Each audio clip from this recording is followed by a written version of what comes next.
book.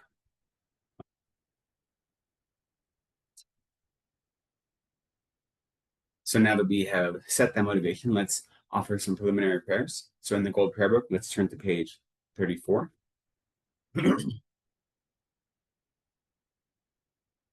And so we'll offer refuge and bodhicitta 3 times in Tibetan and once in English. And then we'll offer the remaining prayers on those 2 pages.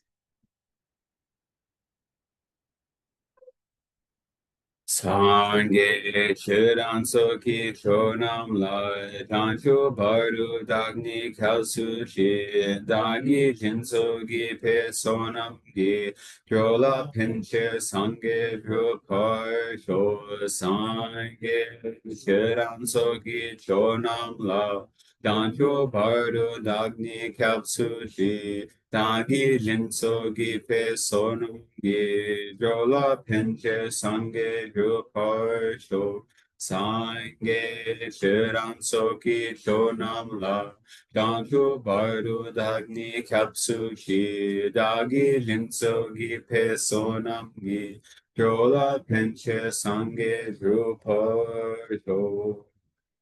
I go for refuge from time and light to the Buddha, the Dharma, and the Supreme Assembly. By my practice of giving and the other perfections, may I become a Buddha to benefit all sentient beings. May all sentient beings have happiness and the causes of happiness. May all sentient beings be free from suffering and the causes of suffering. May all sentient beings be inseparable from the happiness that is free from suffering. May all sentient beings abide in equanimity, free from attachment for friends and hatred for enemies. May all sentient beings have happiness and the causes of happiness. May all sentient beings be free from suffering and the causes of suffering. May all sentient beings be inseparable from the happiness that is free from suffering.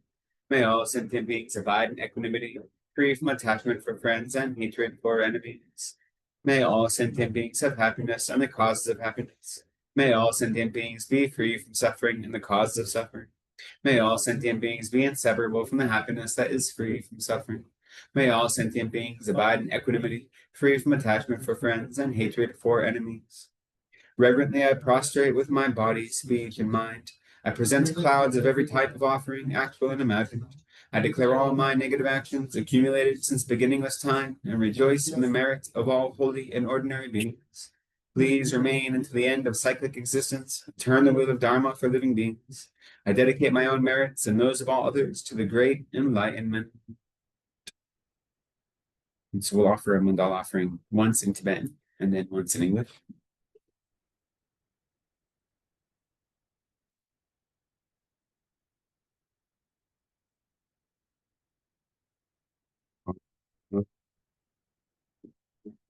Sa shi jo shi me to tra mi ra vi chi ni de ye pa sa ge shi do mi te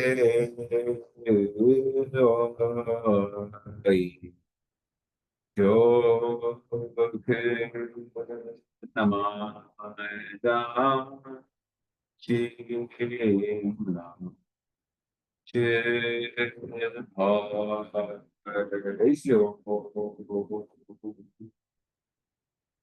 This ground anointed with perfume, strewn with flowers, adorned with Mount Meru, 4 continents, the sun and the moon. I imagine this as a Buddha field and offer it. May all living beings enjoy this pure land. Idam Guru Ratna Mandala Kamyatayami. Let's continue with offering praise to Shakyamuni Buddha, which is on page 73.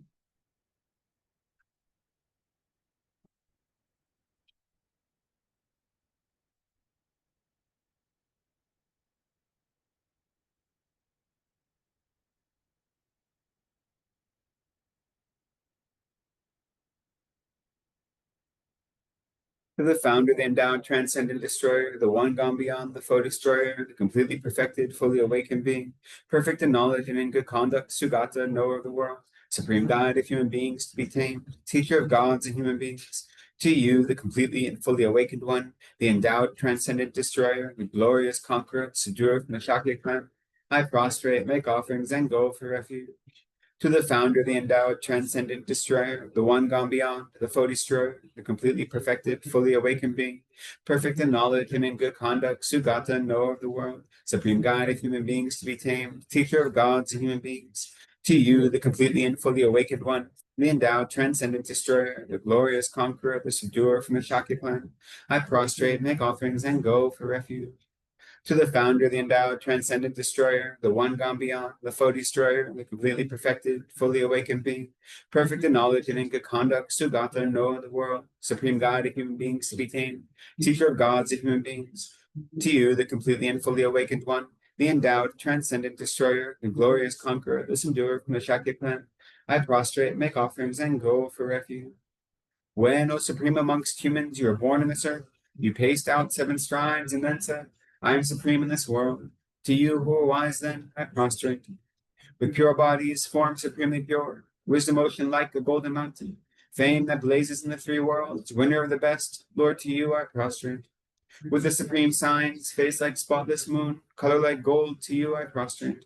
Dust free like you, the 3 worlds are not, incomparably wise one, to you I prostrate.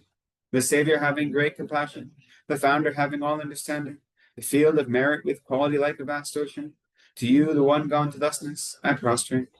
The purity that frees one from attachment, the virtue that frees one from the lower realms, the one path, the sublime pure reality, to the Dharma that pacifies, I prostrate.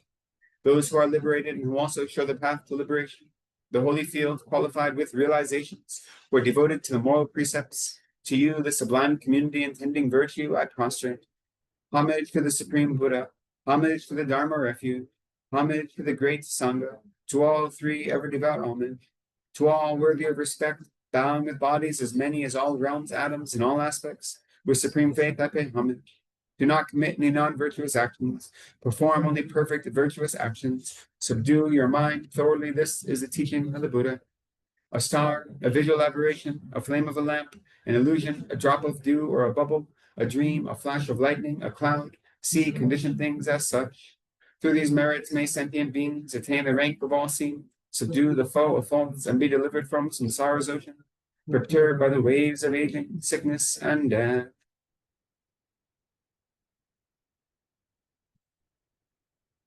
Great. Thank you, everyone.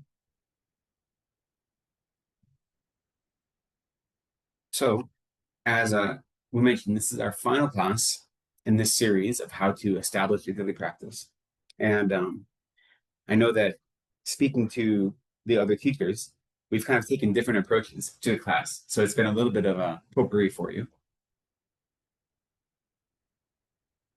What I want us to end with is I really want us to think of what do we mean by daily practice. So when I say I'm going to establish a daily practice, what do I mean by that?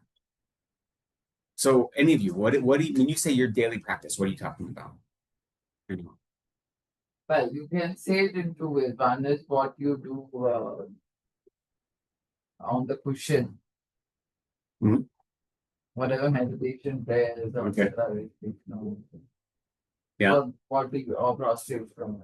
That Yeah. would be say daily practice, but you can say daily practice is mindfulness, Buddha, chitta, or whatever. So, I mean, that's exactly right. So, when I think of establishing a daily practice, there's 2 branches of it, exactly, as Shantila mentions. There is the practice exactly on the cushion, like the very specific practices you're doing, whether it be meditation practices or rituals or prostration or whatever those may be. And then there's how you live the rest of your life, what you do in between those times, you know. And I was looking through some text to see if I have any good examples for you. And the truth is, if you look at any of the classical texts, they don't talk about establishing a daily practice. The reason for that is because it's assumed you know what you're going to be doing every day, right? Especially because most of these texts are written for monks, and you learn what you're going to be doing as part of your daily practice through your engagement with your teachers. So there's very little instruction about you should do this at this time of day and do this and this. There's some advice, especially in the Kadampa texts, about like good practices to do, like that you can model your behavior on. But what we think of as like advice about how to live a daily practice is very contemporary. And you will see contemporary texts, both from Westerners and contemporary Tibetan texts, but none of the classical texts will talk about it. What they do talk about is how to prepare a meditation session and what to do during a meditation session and what to do in between sessions. And that is really talking about when you're in retreat. But that's the modality. When you're in retreat, you normally would do at least 4 sessions of meditation a day. And so what you do to get into a meditation session, regardless, whatever type of meditation you're doing, and then in between sessions, how do you behave yourself? How do you carry yourself? And so what contemporary teachers do is they look at that advice for how to live between the sessions, and that's what we should be doing all the time, right?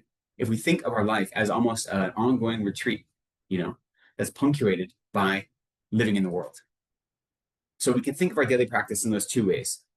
And it's important because there's different things we need to do in both of those aspects, right? What you're doing when you're sitting on the meditation cushion every morning or every evening, and then how you take that and bring it into your everyday life are 2 different skill sets, right? They work together and they build off of each other, but you need to do both individually so you can create some sort of, synergy, we'd say, between them. They learn from one another. And so we need to develop plans, individual plans for both. And what we believe, and what my experience tells me, is that the more deliberate and intentional you make your practice on the cushion, then your practice throughout your everyday life, the rest of your life, is easier. It comes more natural, right? Because you've done the hard work and now you're applying it. But you need to do both. And you have to have a different game plan for both. Because it's a lot easier to be a good Buddhist when you're sitting on a meditation cushion and you're in your meditation room and there's a Buddha in front of you and you have no distractions. It's really easy to be a good Buddhist in those circumstances. And then you have to go deal with your family. You have to go deal with your work, with your school. And all of a sudden it becomes a lot more difficult, right?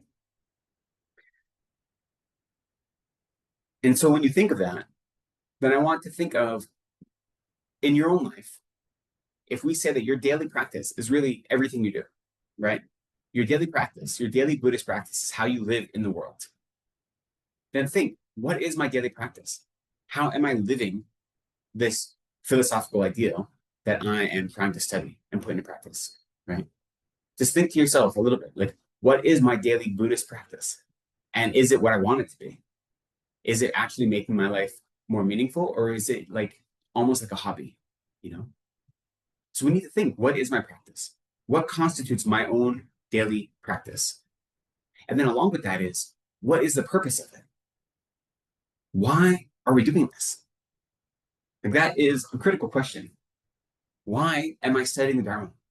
Why am I trying to learn ways to apply it in my life?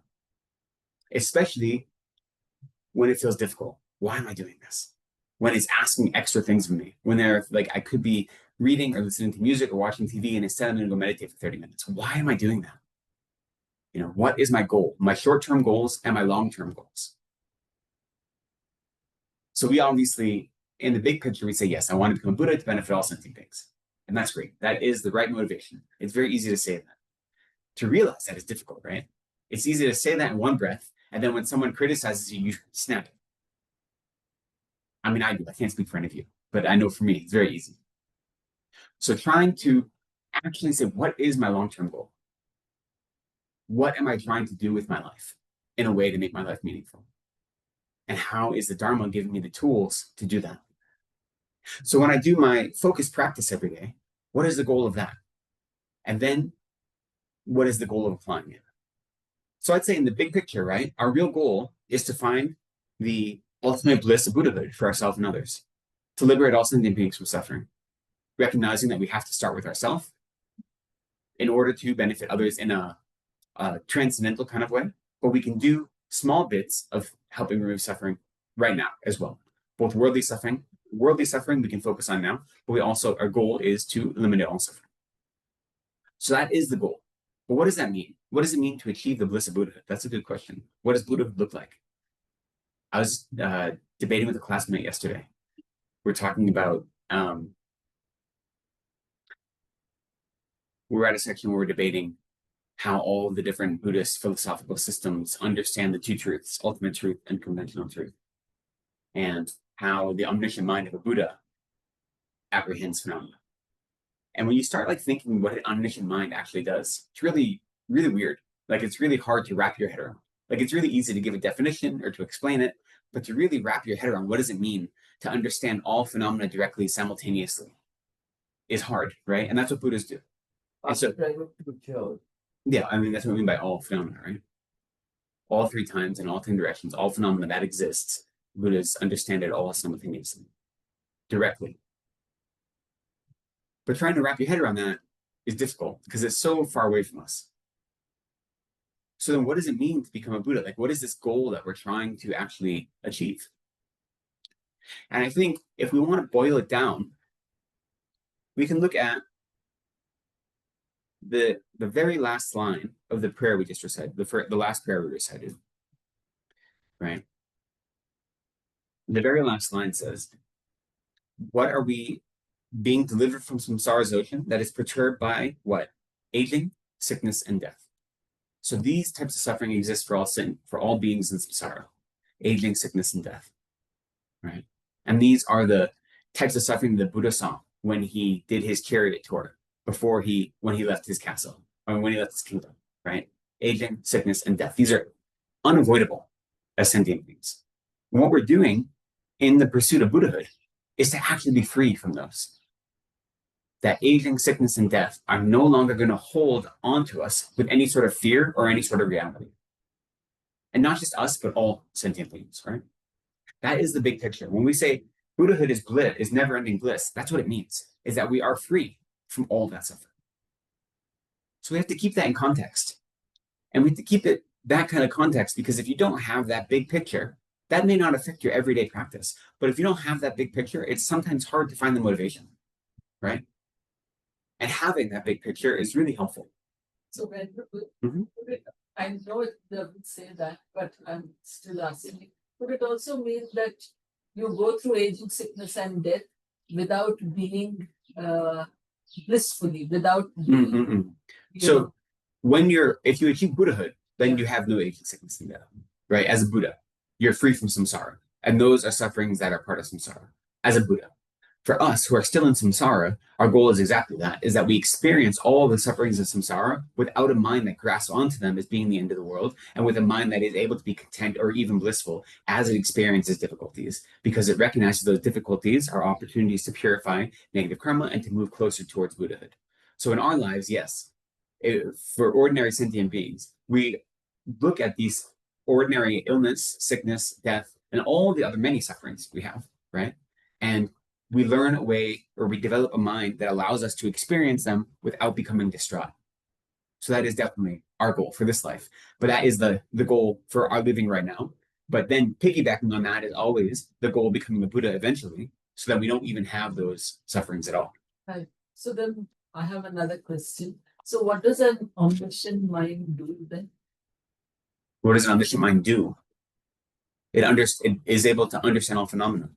So by omniscient means it knows all things. What do you mean? I don't Yeah, I understand. So how is it helping sentient beings and Okay. omniscient mind So by understanding all I see. phenomena? So an omniscient mind is able to, or never mind an omniscient mind, because that is really hard to grasp, but even a mind that's highly realized is able to analyze any situation. And instead of looking at the imagined or instead of looking at the kind of conventional understanding of the reality, is able to understand the actual nature of everything that's going on, and is able to understand what is necessary to help beings in those circumstances in the most profound way. So it's able to kind of cut through all the noise, right? So having a mind that understands all phenomena is just like you can think of in any field. You know, when you have skill and training in something, then you can look at a problem and you right away see how to fix it, where someone else could think it's unsurpassable, right? So it's the same thing with this, is that a Buddha's mind, or even a highly realized mind, is, I say that technically, I don't have a highly realized mind. Don't mistake my hand gestures for suggesting that. But when you have some level of realization, then you no longer are trapped by the like projected hallucinations of your self-grasping mind. So you're no longer dealing with the reality that you have kind of projected onto things, and you're actually dealing with the nature of phenomena as they really exist. So you're no longer bowled over by the winds of karma and delusion, and you have clear insight into the nature of reality. And based on that clear insight and that wisdom, you're able to then make decisions that only lead towards more happiness. And so, decisions for yourself and for others. Decisions for others, meaning, so the examples the Buddha gave is there are numerous. This is what a lot of people like to talk about, how different people would ask the Buddha questions, and he'd give sometimes the same question, he'd give different answers to. Or if you look at the Kangyur, so all the teachings of the Buddha, he sometimes contradicts himself because he was speaking to the needs of the students that are in front of him. He was able to do that because he had a level of realization that was able to realize this student needs this teaching right now to move them forward on the path. So that was using his understanding to then give the teaching that was necessary to help that student. So it's like that, So, having this world that we are living, of course, perturbed by aging, sickness, and death, all of us going through.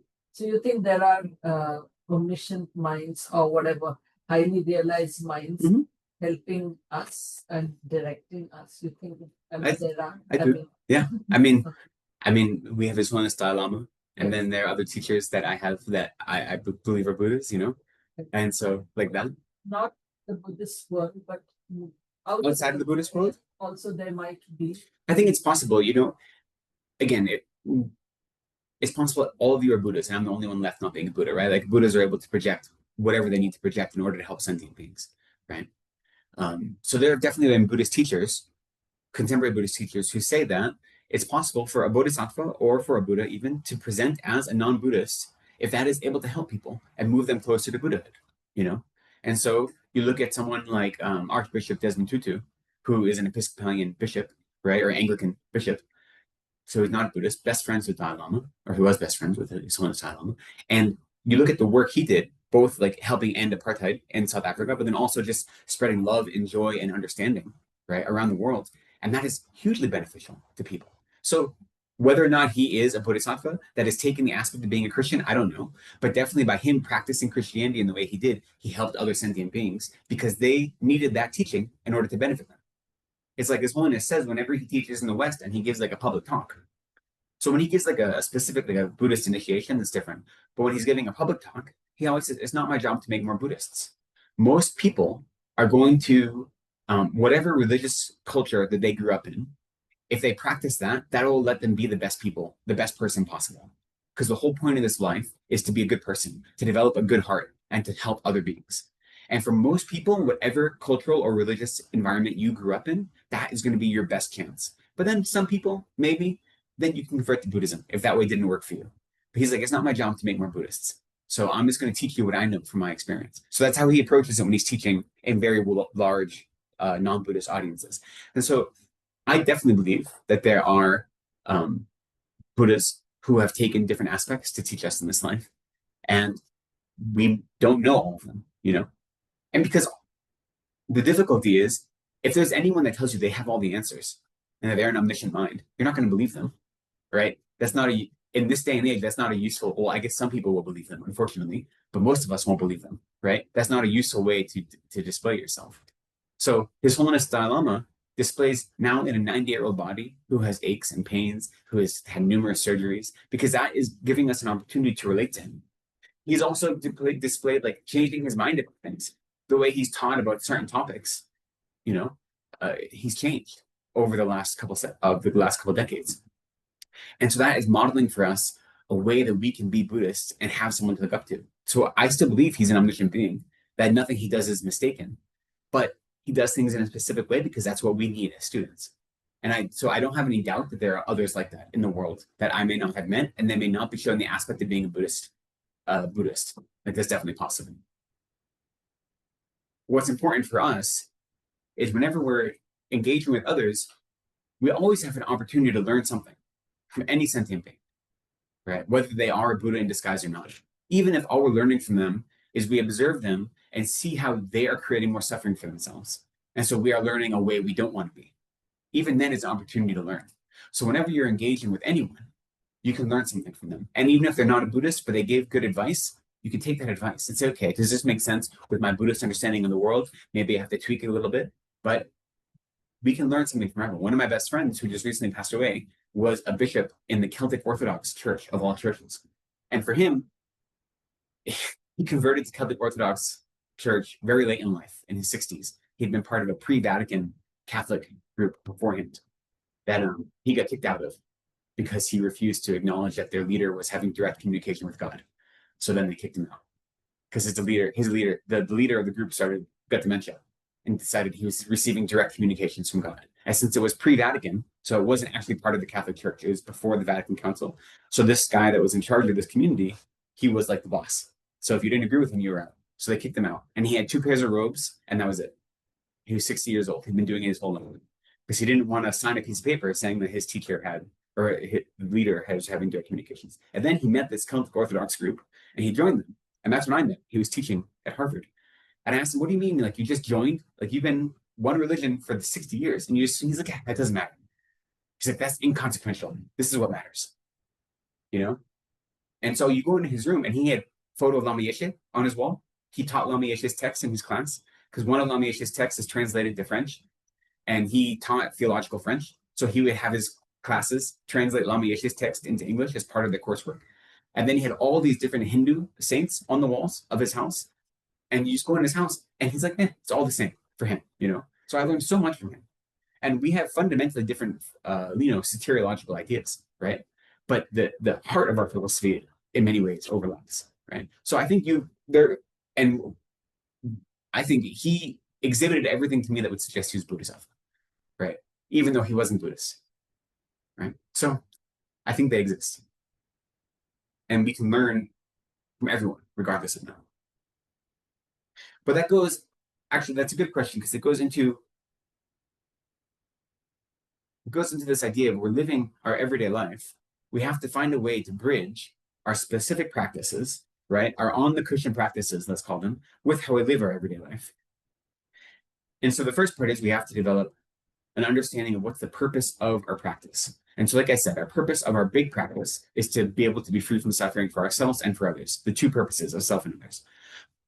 So that's the overall purpose. But then when we're doing our daily practice on the cushion, we should know what's the purpose of this practice. Like, why am I doing this specific practice right now? Why am I doing mindfulness meditation? Why am I studying this long room topic? Why am I doing this confession practice? Whatever it may be. We should know the purpose of that specific practice and how that fits into our overall worldview, right? Because otherwise, why are we doing it? If we are just like going through the motions, how is that going to be helpful for us? We might get some benefit. There's definitely some benefit from the practices. But if we don't understand why we're doing them, we're just going to, because I know other Buddhists, every day they meditate for 20 minutes, so I'm going to meditate for 20 minutes. Okay. I mean, you'll get something out of it. But if you have a very strong reason for understanding why you're meditating and how you're going to incorporate that, or how you hope to incorporate that into your everyday life, it becomes a lot more powerful, a lot more useful, never mind powerful.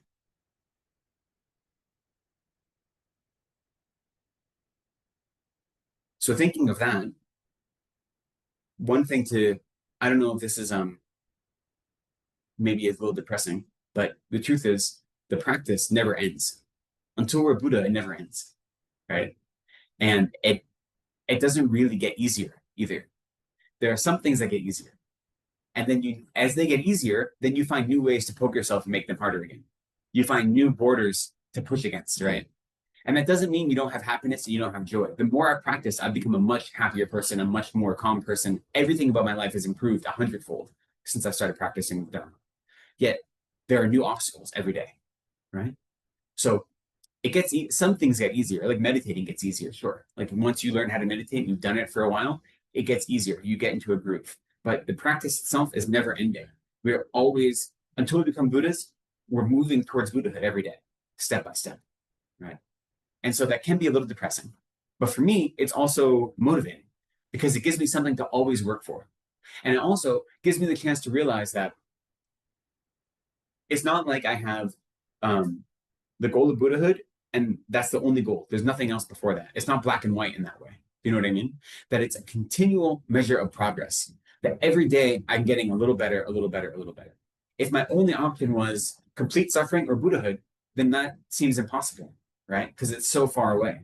But if that's not what's on offer, if you're saying the offer is moving towards Buddhahood, that's the goal, then I can do that, right?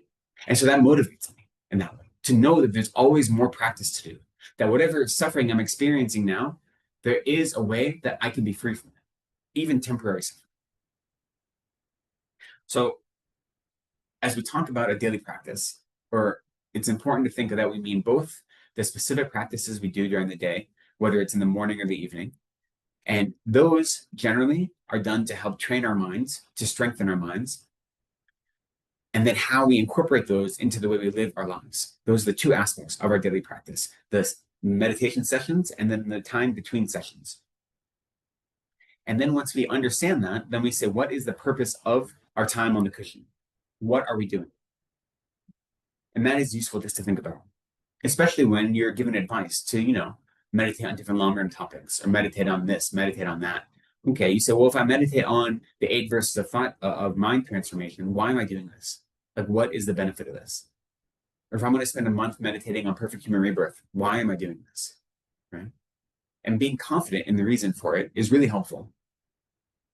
And that confidence may be an intellectual type of confidence, right? That's fine. But as you practice it, it becomes personal.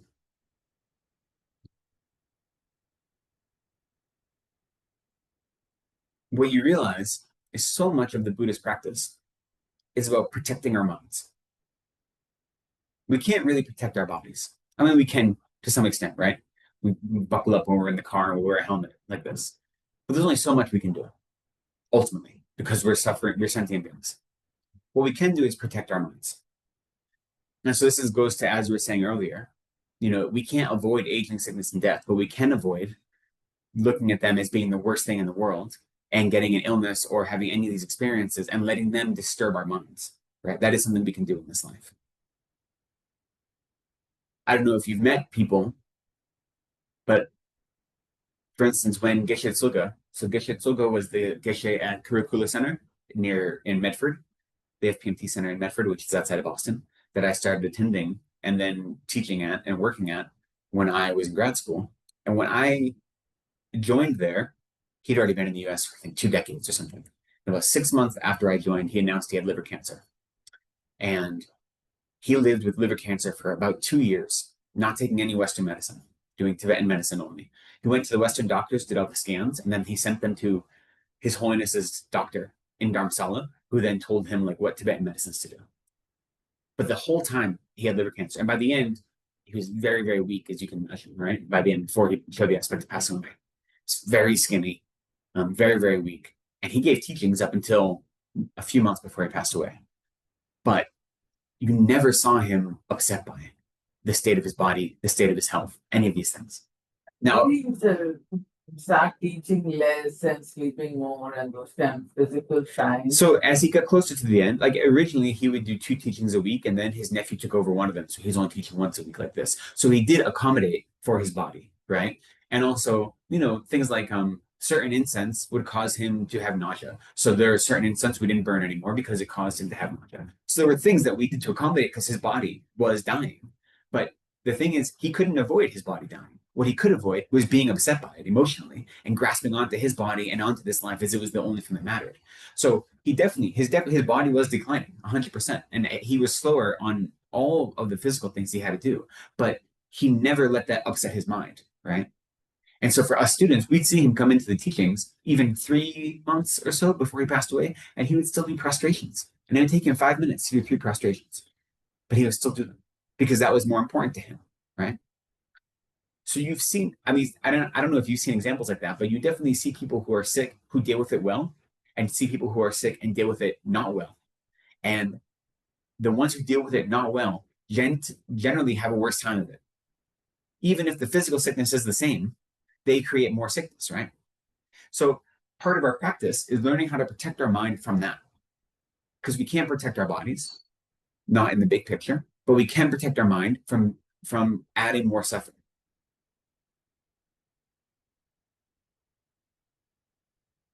And so when our practice comes in, this is something I talk about a lot, but what always sticks with me is the idea of, we say it's been tusam gom sum.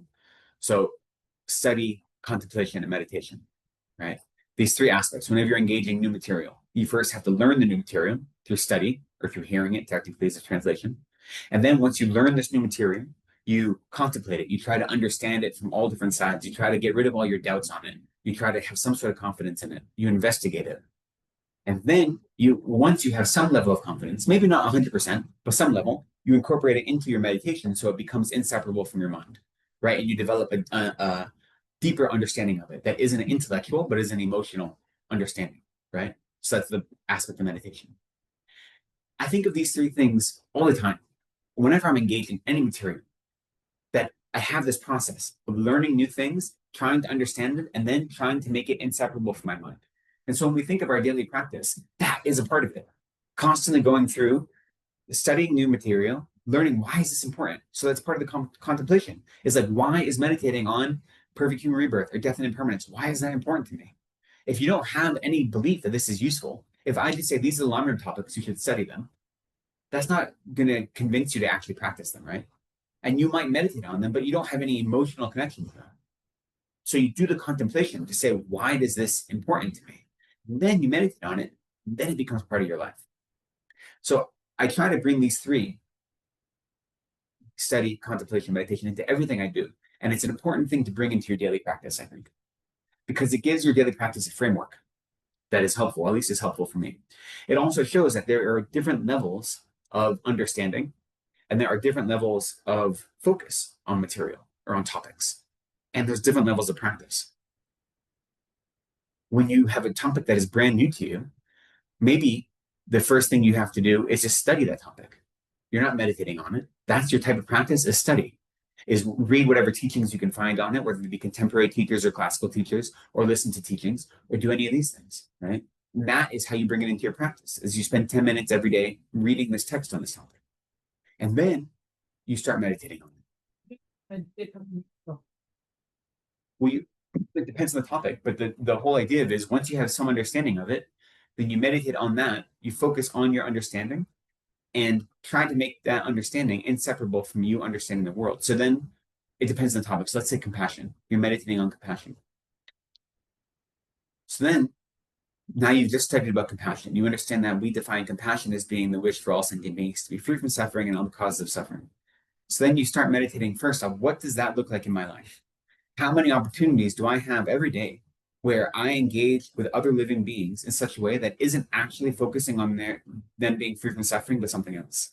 So then you try to make that compassion be the first thing in your mind when you engage in any relationship with others. And so at first, in your meditation, you can go through, there's visualizations, right? There's often visualizations of like picturing beings who are suffering and sending them compassion, the wish from suffering. But that's all to make compassion like more ready, at your fingertips. And then you can picture yourself in scenarios. This is why whenever I give advice, I talk about doing meditation in the evening, which is harder for most people because you're tired and you've had a long day. But I think it's useful because it gives you an opportunity to look at what you've done throughout the day and to analyze your own actions throughout the day. And so if you're meditating on compassion, you can think through your day and think of all the interactions you had with other beings and say, was that action motivated by compassion or not? And if it wasn't, how could that have changed if it was? What would be different? And maybe there'd be no difference in what actually happened, the physical interaction, but your experience would be different. So then you can bring that into your practice like that. So it depends on what the topic is, right? But first, you have to have some sort of level of understanding of what compassion is. That's the first level. And then you have to have some conviction that there is utility in meditating on it. Otherwise, it just becomes like an exercise, but not something that's meaningful. Right? I think what this goes to, for me, is it's important to try to understand what are the pillars of your practice. So what is the heart of your practice throughout your day, right? Not in your meditation session. Your meditation session can vary every day, right? But throughout my day, what are the things that I go back to that hold my practice up, my whole Buddhist practice? What are the most important things that serve as pillars to hold me up? What do you think? Mindfulness. That's one. For me, mindfulness is a technique, right? But it's not a pillar. It could be for you. For me, I go back to renunciation, bodhicitta, and wisdom, right?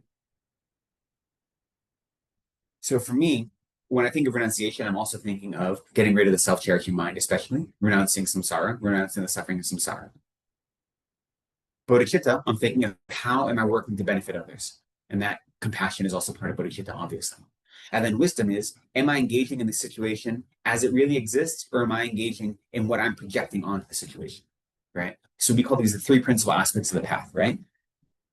Though for me, in most of my life, those are the pillars that I'm going back to. And I'm trying to see all my activities through one of those or multiple of those lenses. Renunciation, which involves getting rid of the self-cherishing mind and getting rid of the mind that is grasping onto the pleasures of samsara. And then compassion and bodhicitta, the mind that's always working for the benefit of others and to relieve others' suffering and considering others' happiness is more important than my own happiness. And then wisdom, which is the mind that's actually looking at the nature of reality and not my mere hallucinations or my projections or my assumptions.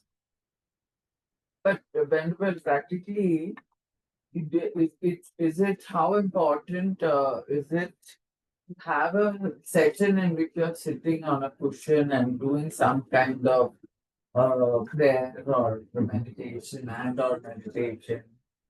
and or prostration or whatever. That kind of daily practice. It's also essential, right? I believe it is. So, consider, just look at your mind, right? If it wasn't considering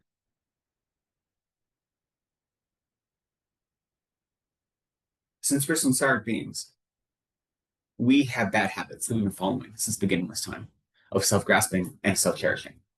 And because of that, though the darkness of ignorance like clouds over all of our vision all the time, right? And our attachment and our anger color almost everything we do to some degree. So for some people, if you have really strong imprints, you might be able to just read some teaching and it makes sense. And then it like unlocks something that maybe some realization you had in the past life. And you don't have to meditate on it every day. Maybe it's just there. You like have an aha moment, right? That's possible.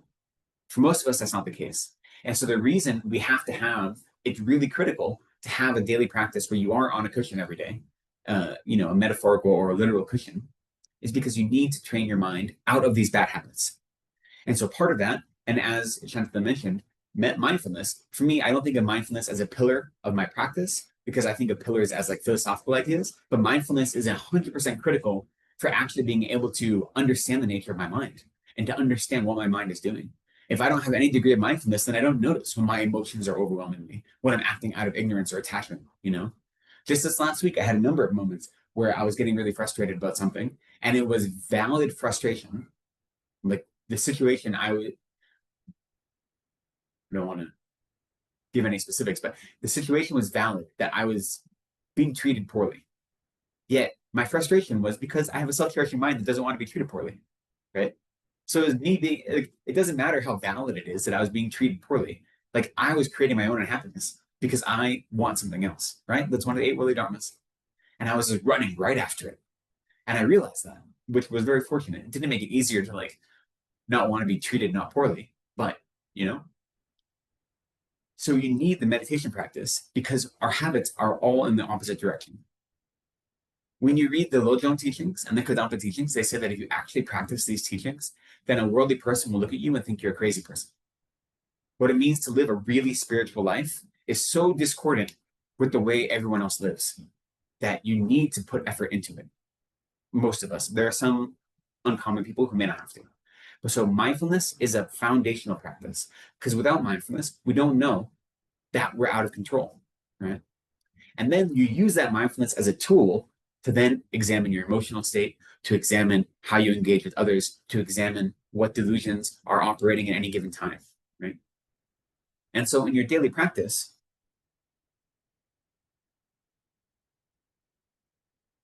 ideally your daily practice should involve some just simple meditation that is allowing you to focus your mind. And then on top of that, you should do some sort of meditation that is allowing you to go deeper into some sort of topic, whatever it may be. You could do a different one every day. You could do the same thing every day, something like this. And then you want to be incorporating practices that come from the tradition. So you always, we talked about the 6 preliminary practices, right? And those are preliminary practices when you're going into a retreat session, but they still are valid for your everyday meditation session. So what are the 6 preliminaries that we talked about in my last session, which was weeks and weeks ago? But refuge, offerings, cleaning the room. so we start with cleaning the room and arranging representations of the body, speech, and mind of the Buddha, right? So you probably already, depending on your space, you may already have an altar set up, so you don't have to rearrange them every day. But cleaning the room, sweeping it, making it presentable, and then setting up either a statue or a tanka or an image of the Buddha, and then a representation of the Buddha's speech and the Buddha's mind. So usually for the Buddha's speech, we use a teaching, generally one of the wisdom teachings, one of the Prajnaparamita teachings, because that represents the Buddha's wisdom. And to represent the Buddha's mind, we usually have a stupa or an image of a stupa, right? And so you want to have representations of the holy body, speech, and mind. So that's number 1. And number 2? Make offering without deceit. Exactly. So make offerings without deceit, right? So then you make offerings to the Buddhas. And then? Adopt meditation posture. Yeah. Okay, and after adopting the meditation posture, what? Offer refuge, bodhicitta, more immeasurable. Okay, so it's good to have notes. We need to also know them, though. That's okay. But so once you prepare the space, then you make offerings, and then you adopt the proper posture, which there is a 7 or an 8-point posture that's traditional, but really you're adopting whatever posture is appropriate for you. And then you offer refuge, and you develop mind of bodhicitta, maybe the 4 immeasurables, any of those other what are called preliminary prayers, right? And then number 4 is you're going to petition the merit field. So you're going to petition the Buddhas that you visualize in front of you, including your lamas, and you're petitioning them to assist in your practice, whatever your practice may be that day. If your practice is going to be that you're just doing a mindfulness practice, then you just petition them to be present with you so that you can watch your mind. If you're doing if you're engaging in study, then you are petitioning them to help open your, your wisdom. If you are engaging in any other practice, whether it be tantric yidam practice or anything, you're petitioning them for their assistance in whatever you're doing. So you're making requests. And then after that, an offering. Mandala offering. A mandala offering and a 7-limb prayer, right? So then you offer the 7-limb prayer, the mandala offering. I know Venerable Gache went over the 7-limb prayer in his last class, and all the different aspects of it and why each of them are important and they work together. And then finally, you make requests to the lineage lamas. And what that is doing is, so the first one, when you are invoking the merit field and petitioning them, that is petitioning them to help with your specific practice. And then invoking the lineage lamas is kind of making sure your mind is open to be saturated with Dharma, right? It's recognizing that the practice you're doing comes from a lineage or a realm that is much more than just you, and is allowing all of that accumulated wisdom and knowledge and merit to be part of your practice, or opening yourself up to it. So you do those every day, right?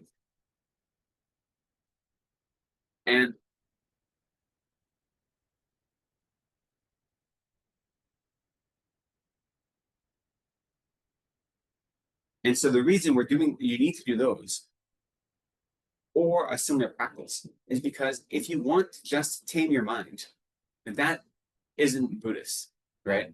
Every tradition has advice in meditation. Not every tradition. Many traditions have advice about how to calm down your mind. What's uncommon about Buddhism is, why are we doing that and how are we using it, right? So you do all these practices to help set your motivation, to help recognize yourself as part of a lineage, to help realize that what you're doing is not just trying to be blissed out, not just trying to calm down, not just trying to have a peaceful life, but trying to go beyond this life, right? Now, in addition to those 6 preliminaries, there are a lot of different practices we can do during the day. During our morning practice. So what I thought I would do is talk about some of them very briefly, just in case anyone had any questions about them. And then, we'll go from there. So one of the main things people do is they offer water bowl offerings, right? They set up their offer, they set up their altar and make offerings. So the way we traditionally make water bowl offerings. So first off, what are the water bowl offerings representing? what we're really doing is making offerings to all the Buddhas, including our teachers, of all of the objects that would please the senses traditionally, right? So objects to please the five senses, as well as water to clean their feet and water to drink, to cool their throats, right? Those are the traditional types of offering. We offer water bowls that are symbolically representing those, simply because we don't have, all the other things to offer every day. Especially if you're in a retreat scenario, you may not. So the water bowls are filling that, are symbolically representing, pleasing all the senses of the Buddhas. So traditionally, the way we make water bowl offerings is when you make an offering, we usually will have all of the water bowls in one hand, piled, empty. You don't ever want to put a water bowl on your altar empty, right? Just because it's considered disrespectful. It's like you're making an empty offering. And again, this is symbolic, so you do the best you can do. Sometimes you have to work with what you've got. But the idea is you never want to put an empty water bowl on an altar, because it's like you're offering nothing. So what we do is, if you have all of the water bowls in your left hand, and it's hard, we talked about this one of the last times we were here, because these bowls are really heavy, they're glass ones, so it's hard to do with these bowls. But a lot of bowls, they'll nest into each other. So like my water bowls that I have in my house, I can put a dozen of them in a pile, and they rest really easily in my hand. You fill the top one, and then from the top one, you pour almost all of it into the one below, leaving just a little bit. And then you place that one on the altar. And you continue that way. So one water bowl worth of water is put into, it continues in all of your water bowl offerings. And the idea is like it's invoking the idea of lineage, right? That you have an unbroken lineage. That is what that's representing. The reason you're doing that is to represent the unbroken lineage of the teachings from the time of the Buddha up until now. And so as you're making offerings, not just to the Buddha, but to all Buddhas in an unbroken continuum, you want the representation of that is by having a little bit of the same water in every single one of those bowls. And now, once all those bowls have a small amount of water in them, then you can arrange them very neatly on your altar. So they're not touching, but they're very close. They can fit a piece of paper between them. That's how it's usually advised. And then you take whatever your pitcher is to offer, and you want to hold it in two hands, because it's considered more respectful. And then as you fill each bowl, if you aren't able to hold it with two hands, then you can hold it with one hand and then use your other hand to support like this, right? But if you look at the tradition, they say it's respectful to offer something with two hands as opposed to just offering with one. But when you're pouring something, that's not very easy. So then you support like this. And if you watch, even at the monastery, whenever monks make offerings, they often are going to offer like this. If they're not offering with two hands, they'll offer with one hand and the other hand is supporting.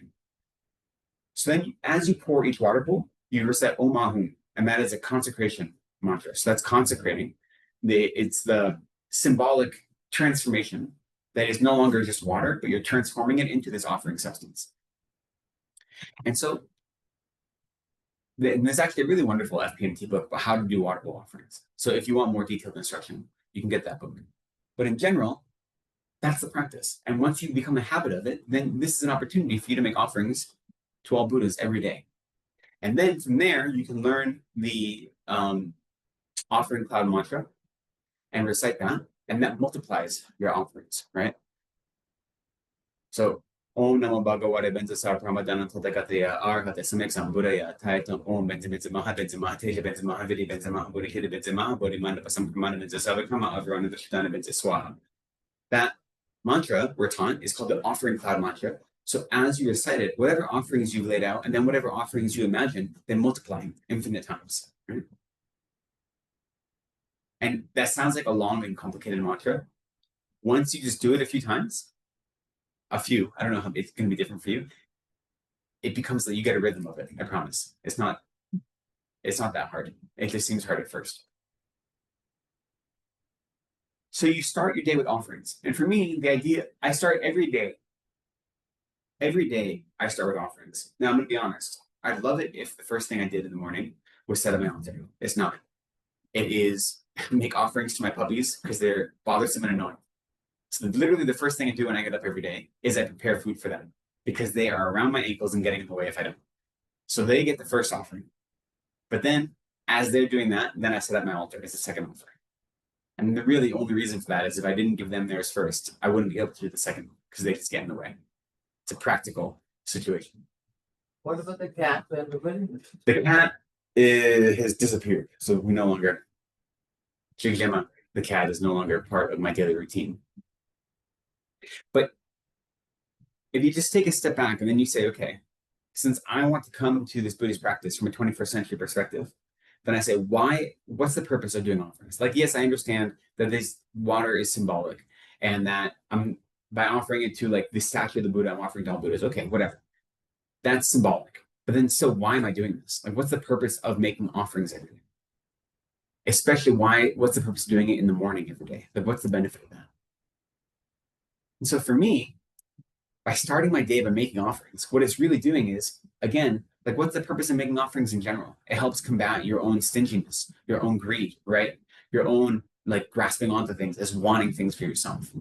So by starting my day, the first thing I'm doing is by trying to benefit others by making offerings to others, even though it is only symbolic, right? It's only water bowls. But my first thought I have is to make offerings to others. So I'm trying to start my day in such a way that my mind is immediately focused on giving away to others, serving others in that way. In this case, serving the Buddhists or making offerings to the Buddhists so that they can be pleased.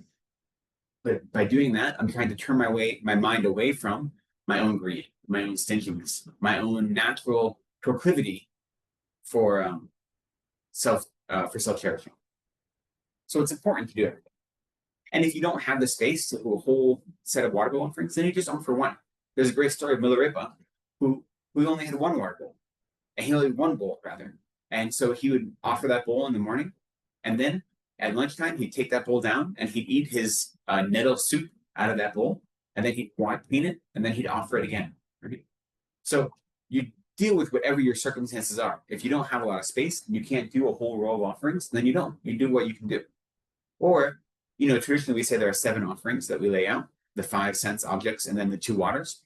But if you have more space than that, you could do a dozen water bowls. That's fine, because it's all symbolic, right? So you do whatever you can do. The idea is to help train your mind to focus on others first, right? Celebrating others first. That's why, for me, starting with that is so important.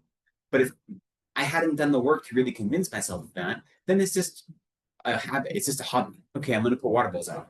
Why am I doing it? So I encourage whatever you're going about in your practice, think, why am I doing this? Like, what's the purpose of it? So in addition to water bowl offerings, which is a very common practice to do every morning, another thing that is worth recognizing is that as you're going about your morning practice, especially, how you handle whatever sacred materials you have is important, whether it be texts or statues or something else. One of the pieces of advice, once you've taken refuge, is to recognize that any piece of paper or anything that has a single word of the Buddha, of the Dharma rather, is representative of all the teachings of the Buddha, right? So you treat anything that has those sacred texts on it as if it were the teachings of the Buddha. And so you never want to treat it in any way disrespectful. So, it becomes difficult when you're, like, let's say you have this prayer book that you're using for your morning practice, and you put it on a table in front of you, but then you get up and you walk past it. You never want to step over a Dharma text, right? Or when you're done, where do you put this? Like, do you put it on the bottom shelf in your bookcase, or do you put it on the top shelf? Things like this. Whenever you're dealing with sacred objects, which are going to be part of your practice, for most people, considering how you treat them is important, because they're representations of the Buddha, Dharma, and Sangha, right? And so if your mind is one of refuge, which is recognizing the Buddha, Dharma, and Sangha are the only authentic sources of refuge. There is no authentic refuge outside of them, and they are what are going to allow you to become free from suffering and to free all other beings from suffering, especially the Dharma jewel. And then you should always be treating them with the respect they deserve, right? And the more Dharma accoutrements you collect, the more difficult that can be. And there's a whole question about digital Dharma and how we treat like a laptop that has all the teachings of the Buddha on it. There are different opinions of it. But I think as long as we are conscientious and doing the best we can do, then it's important. But as you go about your daily practice, think of, especially even if you have any clothing that has Dharma text on it. I had one teacher, like Geshe Tsogo, was very adamant that if you have any clothing that has an image of a Buddha or any Dharma text, you should never wash it with other clothes. You should always wash it on its own, because you should treat it as if it's a Buddha, So just being conscientious of that allows you to be closer to the Buddha, Dharma, and Sangha, the 3 jewels, right? The 3 jewels are your source of refuge. They are the way to be free from samsara, is by following the advice, the instruction, and the guidance of the three tools of refuge.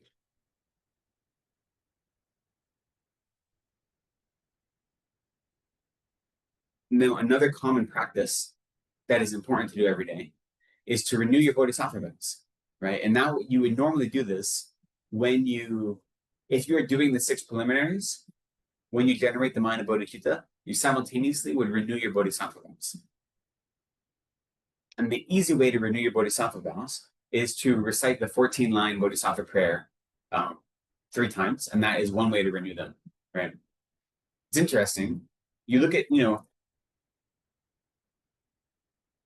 we are so attracted to having rituals and ceremonies, right?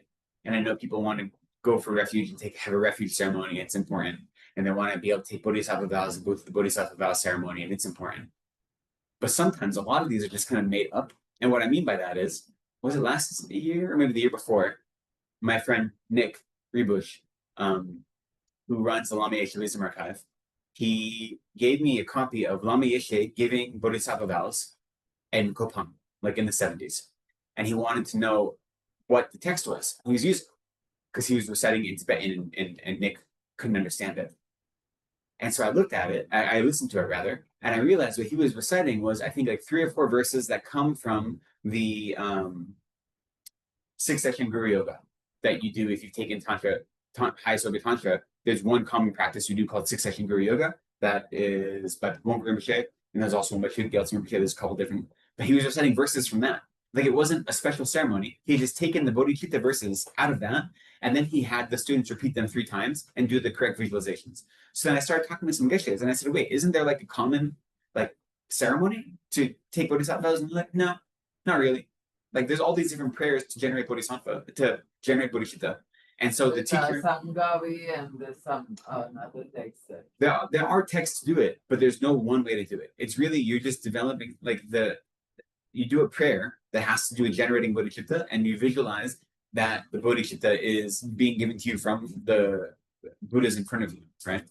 And every different teacher can do it a different way, and it's still valid. So it's one of these things that like we cling on, we want these ceremonies, but really, sometimes the ceremonies are dependent on the teacher. So if you want to renew your bodhisattva vows every day, the most common, there's this, if you've taken bodhisattva vows, this is the FKMT book on the bodhisattva vows, which is really nice. You can download it from the store. I don't know if you have copies here or not, but this explains all of the vows.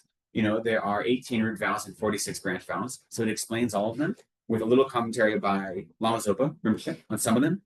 And then it has a verse to restore the bodhisattva vows, which I've never seen this verse before. So this is like a Lama Zopa thing, deciding that this is a verse to restore bodhisattva vows. I've seen it before, but I've never seen it put in this context. You know what I mean? So again, this is what Lama Zopa recommends. There are other verses to do as well.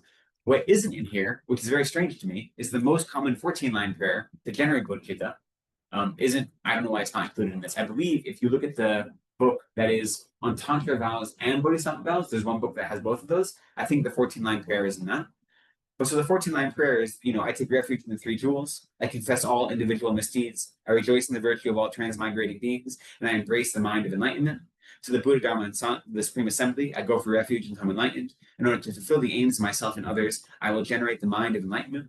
Having developed the mind of supreme enlightenment, and toward all sentient beings who are my invited guests, I shall act with supreme enlightened conduct.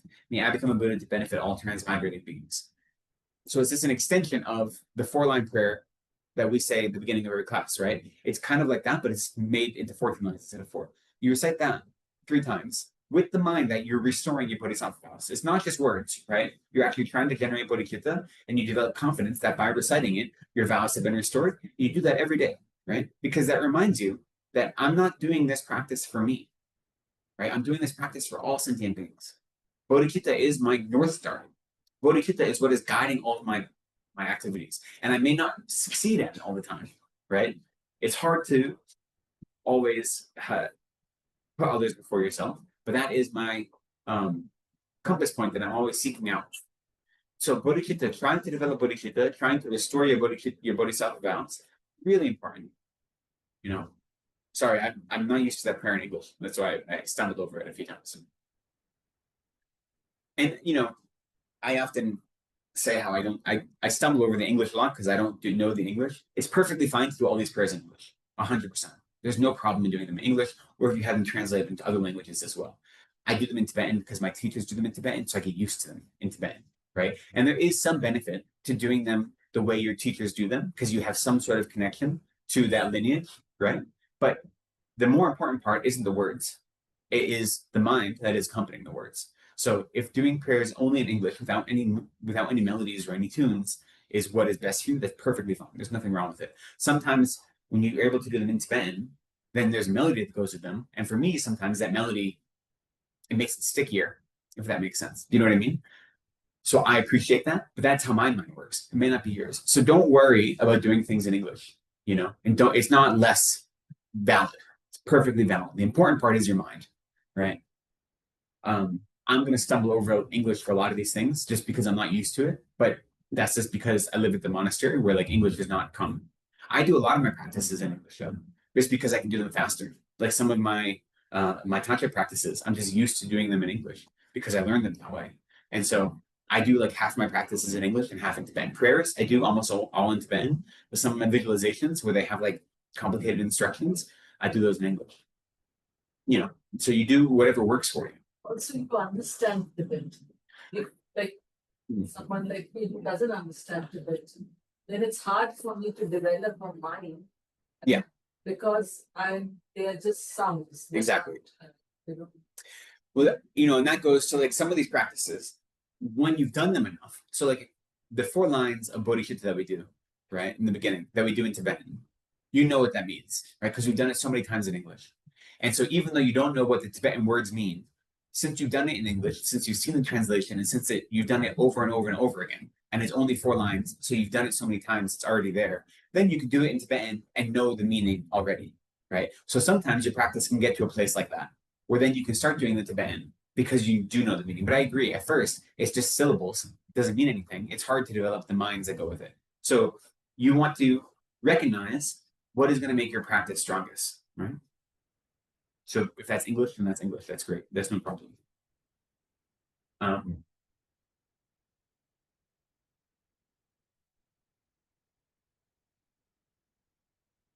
Sorry, lost my notes.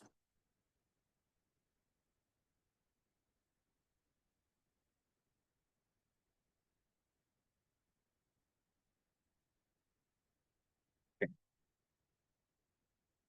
There we go. I got it. Sorry, too much going on.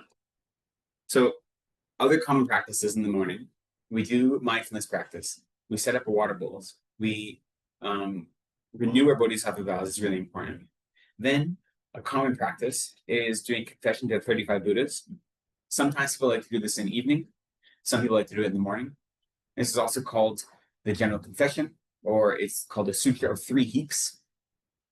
It's called the Sutra of 3 heaps. The 3 heaps are the heaps of confessing, rejoicing, and then dedicating. Generally, those 3 are like the important parts of it. That's why it's called them. And so there's a copy of that in this prayer book. And all that is confessing all the negative things you've done in a general way. Like you confess them in a general way, all the negative things you've done in this life and all past lives. And then you recite the names of these 35 Buddhas as a way, and you make prostrations to them as a way to help purify negative karma. And so it's one common purification practice. Another common purification practice is the short Vajrasattva meditation. Now, so this is really powerful to do in the evening, right? So many people will have this as part of their practice. And I know at the retreat we're doing next week at Sarah, we're going to be able to do this every evening, and I'll lead it if people are, or every evening. There's only 2 evenings, but if people are interested. This is another one. If you've done the Vajrasattva practice, you have to get used to the mantra because the mantra does have 100 syllables. It's called the 100-syllable mantra. Once you've done it enough, then you don't have to think about it so much. It becomes much easier in the beginning. And when you have to actually read it, it can be quite slow. But once you get the rhythm of it, then you have visualizations. And there's 3 types of purification visualizations you do, right? One is called purification from above, one from below, and one instantaneous purification. And so I won't go into those details about that now, but the instructions are all in this booklet, so it's very easy. But the reason you do that you combine that with the 4 opponent powers, right? The 4 opponent powers are, when you have the 4 opponent powers complete, that helps purify any negative action you've done. And the reason you need to purify negative action is because when you study karma, you realize that your karma multiplies, right? So if you engage in negative actions, but you don't do anything to prevent them from growing, then the results are just going to be outsized in relation to the events, to the actions you do. By purifying every single day, you kind of nip it in the bud so they can't get out of control. The 4 opponent powers make a complete purification practice. Right? So what are the 4 opponent powers? Reliance, Regret. regret, remedy, So, and resolve, right? So rejoice. it's not a 4 opponent power, but it is an important part of your practice. So that's true. So reliance, we generally think of as having a mind of refuge and a mind of bodhicitta, because you rely on the 2 types of beings upon whom you create negative actions. So you either engage in negative actions in regard to sentient beings, in which case you need to develop bodhicitta, the wish to free them from suffering, or you have negative actions in regard to the Buddhas and Bodhisattvas, in which case you develop refuge. That's the mind. That's why it's called reliance, because you're relying upon the beings against whom you create a negative karma. That's reliance. And then regret, you analyze whatever negative actions you've done and generate the actual mind of regretting them, right? Realizing that they were harmful, realizing that they don't bring you closer to Buddhahood, realizing that they hurt yourself and others. It's not thinking you're a bad person for engaging in harmful actions, right? It's not guilt in the sense of, at least the Western idea of guilt, to say I'm a bad person because I did bad things. You say, no, I engaged in actions that were not beneficial and I don't want to do that. So regret and guilt aren't the same thing. But then once you develop mind regret, then you do the remedy. In this case, it's going to be the Vajrasattva recitation and the visualization that goes with it. But there are other remedies you can do as well. Any mantra recitation is a type of remedy, right? And then lastly, resolve, you make the promise to not engage in those actions again for as long as possible. And so that completes a practice at the end of your day that really, if you start your day in the morning with renewing your bodhisattva vows, and you end your day with purification, then it kind of envelops your whole day into a really important practice, right? It starts you out on the right foot and it ends in the right foot. We often talk about things wanting to be virtuous in the beginning, middle, and end, right? That's why whenever I do a session, we try to start with motivation and then we try to focus on the topic and then we dedicate at the end because we want things to have virtue in the beginning, middle, and end. In the same way, if you start your day with practice and then you do your best to incorporate that into your daily routine, and then you end with even a small bit of practice, you kind of make your whole day reminding yourself that you're engaging in this Buddhist path. So another common practice we do is Vajrasattva. And the reason we do these different practices, I guess this goes to the heart of the question. Sorry, this teaching is a little scattered. I know, I'm trying to incorporate everything into this module of how to establish daily practice is very broad. And since we've had so many breaks in between, I'm trying to get all the pieces in, and it's a little bit scattered. There's like one way you can teach it where you're just going through all these activities together. And we didn't really have a chance to do that with you. So I'm trying to get a little bit of that in. So I apologize if it's scattered. But the reason it's important to have these different aspects to your practice, one of the things we can follow is, it's important, we can think of the advice that Manjushri gave to Tsongkhapa about how to quickly develop realizations. And I will say this advice, Venerable Bhakti and I were just talking about this. It is listed differently in different places. So you might read in the Liberation in the Palm of Your Hands or in other FPMT material different than what I'm going to say here. What I'm saying here is based literally on Gache is studying this year. One of his exam topics was different biographies of Tsongkhapa. So 2 different of the most famous biographies of Tsongkhapa explain it in this very specific way. So he and I have been talking about this the last couple of weeks. So it's fresh that I know this is correct. There may be other traditions or other ways of teaching it. So if you see something contradicting this, okay, that's fine. So the advice given to Tsongkhapa by Manjushri, direct advice about how to develop realizations. He said there are 3 things you should do to help develop quick realizations. The first one is when you make petitions to your guru, you visualize your guru as your personal yidam, whatever deity you practice that's most important to your meditational deity. So when you have a tantric practice, you're usually given a yidam by your teacher that says, of all the Buddhas, this one is the one that connects to you the most. You should be doing this specific practice every day. One of your tantric teachers or gurus will give you that, a specific Buddha that is like connected to you for whatever reason, due to your own karma.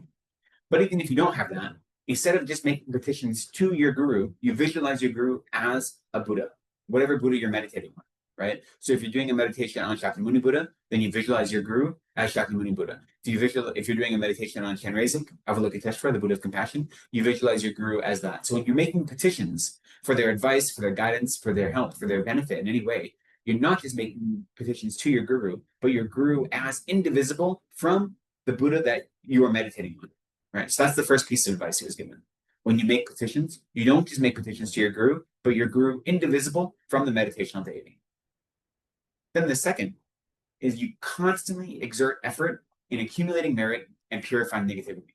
Right. So all of these small things, like doing water bowl offerings, doing prostrations, doing Vajrasattva practice, those are to accumulate merit and to purify. And they seem like silly external circumstances, right? Like doing water bowl offerings isn't necessarily working on your mind the same way that sitting on a cushion for 20 minutes is. At least for most of us, it doesn't feel that way. But what you're doing is creating an opportunity to accumulate merit. And if you want to have realizations, wisdom needs to be supported by merit, right? We need the two accumulations, we say, the accumulation of wisdom and the accumulation of merit. If you don't have the merit, it's very hard to have realizations. So you have to constantly exert effort in accumulating merit and purifying negativities. That's the second piece of advice that Tsongkhapa gave. Excuse me, that Manjushri gave Tsongkhapa. And then the third piece of advice is you should study the great texts on a wide variety of topics. So you should constantly be studying and studying widely. Now, again, that's going to look different for everyone, depending on their circumstances. But it's saying that you should always be pushing yourself and not be focusing on one thing only. You should be looking at the whole Dharma in like a holistic kind of way. Okay. And the reason, what those three things do is when you're able to make petitions to your guru, indivisible from the meditational deity, always exert effort in accumulating merit and purifying negativities, and constantly are studying all of the great and classic texts, as well as the commentaries on them, and you are studying widely, what you're doing is you're creating the support that will allow you to actually sustain your meditation in a meaningful way. Because you're creating the conditions where when you engage in meditation practice, you've created the conditions to actually support your practice, to make your practice more powerful. And then as a result of that, you're able to achieve realizations more quickly. Right. So that advice was directly given from Manjushri to Tsongkhapa about how to achieve realizations. For me, there are a couple things. I mean, as someone who loves to study, in fact, to study the great text and study widely is one of those advices that always makes me happy, because I'm like, great, there's another reason to put my nose in a book. More important is the idea that constantly exert effort in accumulating merit and in purifying negativities. And the reason that is important for me is because it's easy, at least for me, as a 21st century person coming from the West, to look at a lot of these activities as being ritual only or being close to superstition and not all that beneficial, right? And reminding myself that no, there is a purpose for these, right? What these are doing is they are creating the conditions that allow my wisdom to blossom, that allow me to have experiential realizations of the teachings, right? So all of these little things are beneficial, and they're working it from more than one angle at the same time. So it's important to think of your practice. And as we started this class today, your daily practice has two aspects, right? The part in the cushion and the part where you're living your life. Those really are one practice. They're just two aspects of it. So you need to think of it in a holistic way, because everything is interacting with everything else. So my setting out water bowls in the morning is interacting with me putting my nose in a book, is interacting with me meditating on Lamrim, is interacting with me not getting angry when someone criticizes me. Like those all work together. They're not independent. Okay. Every one of those bits of my life all are in harmony in some way, and they're supporting each other. So look at whatever you're doing as part of your practice and realizing that it is supporting every other part of your practice, even the small things. And if you realize that and you think in that way, then it it makes you more excited and interested in doing them, right? You don't be like, this is useless. Why am I doing this? I'm just doing this because it's some Tibetan superstition. Once you can get rid of that attitude, then it makes you motivated. And that is beneficial. So then the last thing to talk about before we open it up for questions is, so what we've been talking about so far mostly is actual things you do on the cushion, right? You want to do a little bit of mindfulness every day. You want to develop a mind of refuge and bodhicitta. You want to do some purification, and then you want to do some analytical meditation on different topics. And traditionally, if you have a tantric practice, you would do some tantric meditation as well. And then even on top of that, we in our tradition advise you to do some long-run meditation every day as well, right? And there are different ways to do long-run meditation. You can just do what's called a glance meditation. So you go through all of the long-run major topics quickly in one meditation session, and just like for 2 minutes, meditate on perfect human rebirth. Then for 2 minutes, meditate on death and impermanence. Then for 2 minutes, you meditate on refuge and so forth, right? Very quickly. Or you can spend the whole meditation session just focusing on one topic. And maybe you do that same topic every day for a month. Or maybe you do a different topic every day, right? It depends on what you want for your practice. But so that's what you do on the cushion. So then the next question is, how do you recognize the holistic link between that work on the cushion and how you're living in your everyday life, right?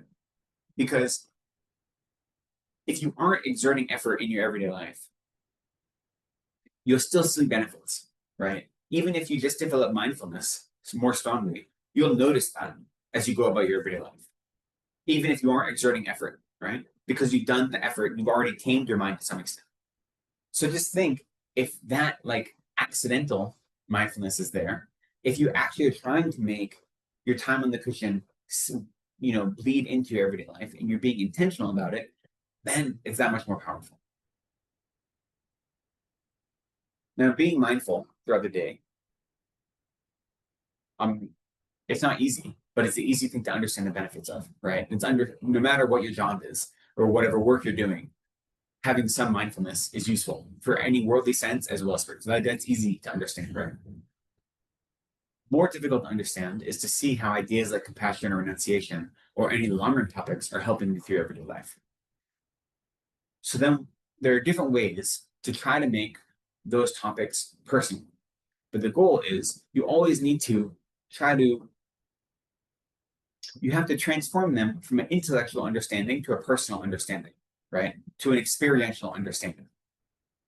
And there are a few different ways to do that. It's going to be different for different people. For me, this goes again to me really appreciating meditating in the evening and going over my events of the day. I think in part, I'm very motivated, or excuse me, not motivated, I'm influenced by a non-Buddhist tradition of doing like a gratitude journal, right? Like forcing yourself to look through your life and see things that you're actually grateful for. And like forcing that reflection, I think is really important. And so in my practices, I have found that doing practices in the evening that force me to go over my events of the day and be honest with myself is really useful. Because it's easy to kind of lie to yourself a little bit. To say like, oh, no, I'm doing the best I can do. But when you really take stock, you say, was I really, or did I take a shortcut? Like, was it taking shortcuts, So for me, that's useful because my self-cherishing mind and my ego are so powerful that like, it's hard during the day sometimes to overcome them. But at the end of the day, I can be honest and look and say, okay, where did I succeed today? Where did I fail? And how did my practice affect that? So for me, this end of the day practice is really important. But you can use that time to look at these long-run topics. So if you're meditating on perfect human rebirth, and so you set your day, if you're just meditating on that in the morning, and for however long your morning meditation is, you focus on that. Then in the evening, you go throughout your day and you say, okay, what's the purpose of meditating on perfect human rebirth? Oh, it's to recognize how incredibly fortunate I am to have the opportunities I have. That even with all the hardships and all the suffering and all the difficulties I have in my life, I have some more opportunities than I have obstacles because I have the opportunity to practice Dharma and so many other sentient beings don't have it. Never mind that, I have all these other situations as well, right? So then you look through your activities of the day and say, were my activities informed by that or not? Did I ever take for granted all these opportunities I have and how lucky I am to be where I am, who I am, how I am? Or did I forget that throughout the day? Right? And then again, it involves some sort of imagination, but then you say, okay, I clearly, like, I forgot that. How would my day have been different if I had always been focused on that topic? Meditating on death and impermanence is another really important. You know, we meditate on death and impermanence because it motivates us to engage in spiritual practice, because there's no guarantee we're going to wake up tomorrow morning. So today, did I live my day in such a way that was actually keeping that in mind? Or did I indulge in self-cherishing and laziness, thinking I can do that tomorrow? Did I indulge in procrastination because I said I can do that tomorrow? You know? Did I actually live my life as if this might be the last day I'm alive or not? But Bangalore, realistically, how much is enough? We cannot expect too much also. I mean, push yourself too much and then you have over expectation and then you go also back. We need to find the balance. So how much is too much? I mean, until you're a Buddha, it's not too much. Okay.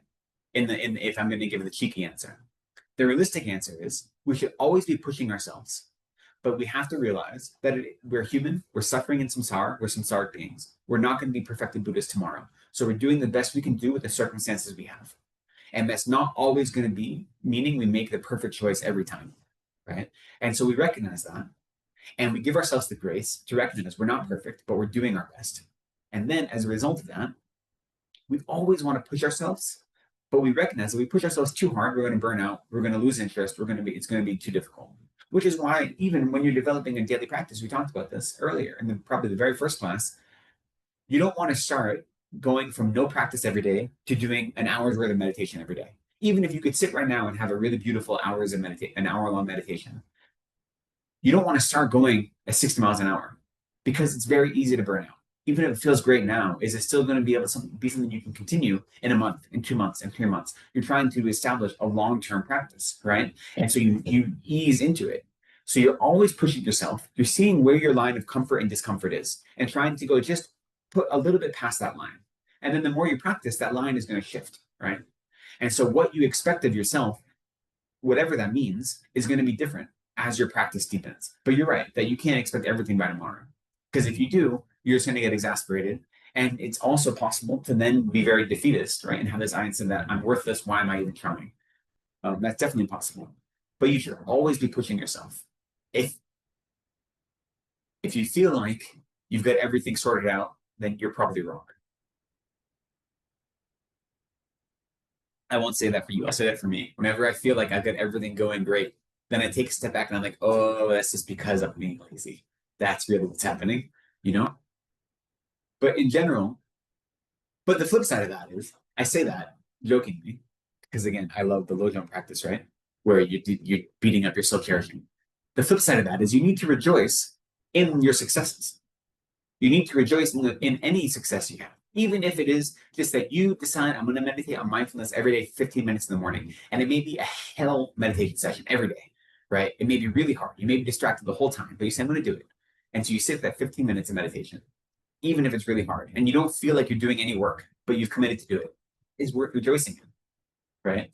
It didn't make you a Buddha overnight, but you are working towards Buddhahood. You are actively trying to eliminate your own suffering so you might be able to help others. You know? You've turned your back on self-cherishing and you're moving towards Buddhahood, even if it's difficult. So that's worth rejoicing in. So any small success you have in a spiritual sense, you need to rejoice in that. And that is going to help counteract all of you pushing yourself to always be better, better, better. You need both, like the carrot and the stick. So the stick isn't really an appropriate analogy because you're not punishing yourself. There's nothing about self-punishment, but it's always just recognizing that we always have more work we can be doing, right? You're going to experience difficulties in your practice, both in your practice on the cushion and in your daily life, where you may reflect on them afterwards and realize you did the exact opposite of what the teaching suggests you should do, or you know in the moment that like this is not the right thing to do, but I'm going to do it anyway, you know? Or you may get really frustrated with your meditation and then make it really hard to sit on the cushion every day You may feel like you are just ramming your head against a wall. You're going to have difficulties, okay, as part of the process, because we're so used to like engaging in the luxuries of samsara that anything that involves work, anything that involves looking at our mind is difficult and scary. And on top of that, the more purification you do, the more obstacles you're going to experience for most of us. This sounds counterintuitive, right? But the more you engage in this practice, you're going to experience more obstacles. And the reason for that is, think, if you were engaging in spiritual practice, if your whole life, all you're focusing on is like, hanging out, watching TV, relaxing, being chilled out all the time, and like indulging in your self-cherishing mind, then all the things that we think of as obstacles, you would think of them as like part of your everyday life, right? They wouldn't be obstacles to you. But when you're actually trying to overcome the self-cherishing and the self-grasping mind, all of a sudden, these things that before you thought were normal, these worldly activities, have become obstacles to your practice. The idea of engaging in your lust or your attachment, the idea that like engaging in your anger is a useful way to relate to other people, those all of a sudden become obstacles, where when you weren't engaging in spiritual practice, they were just normal, right? So you're going to experience obstacles of all different sorts. And the more you purify, often, the more they come up. To some extent, we say it's because these obstacles, similar to when you're doing a mindfulness practice, if you've been engaging in mindfulness meditation for a while, the more you engage in it, you start to notice it gets easier, right? That you can be focused more quickly, you get distracted less often, you have less random discursive thoughts. But then all of a sudden, you may be practicing for a while, you think you're doing well, all of a sudden it feels like there's a whole lot more distraction than before. You feel like you've gone backwards. And usually what that means is those discursive thoughts were there the whole time, but they're more subtle than the gross discursive thoughts. So you didn't even realize that your mind was running around in circles, But the fact that you've been able to get rid of the coarse discursive thoughts means that all of a sudden, the more subtle ones that you didn't even realize were there, you're clued into them.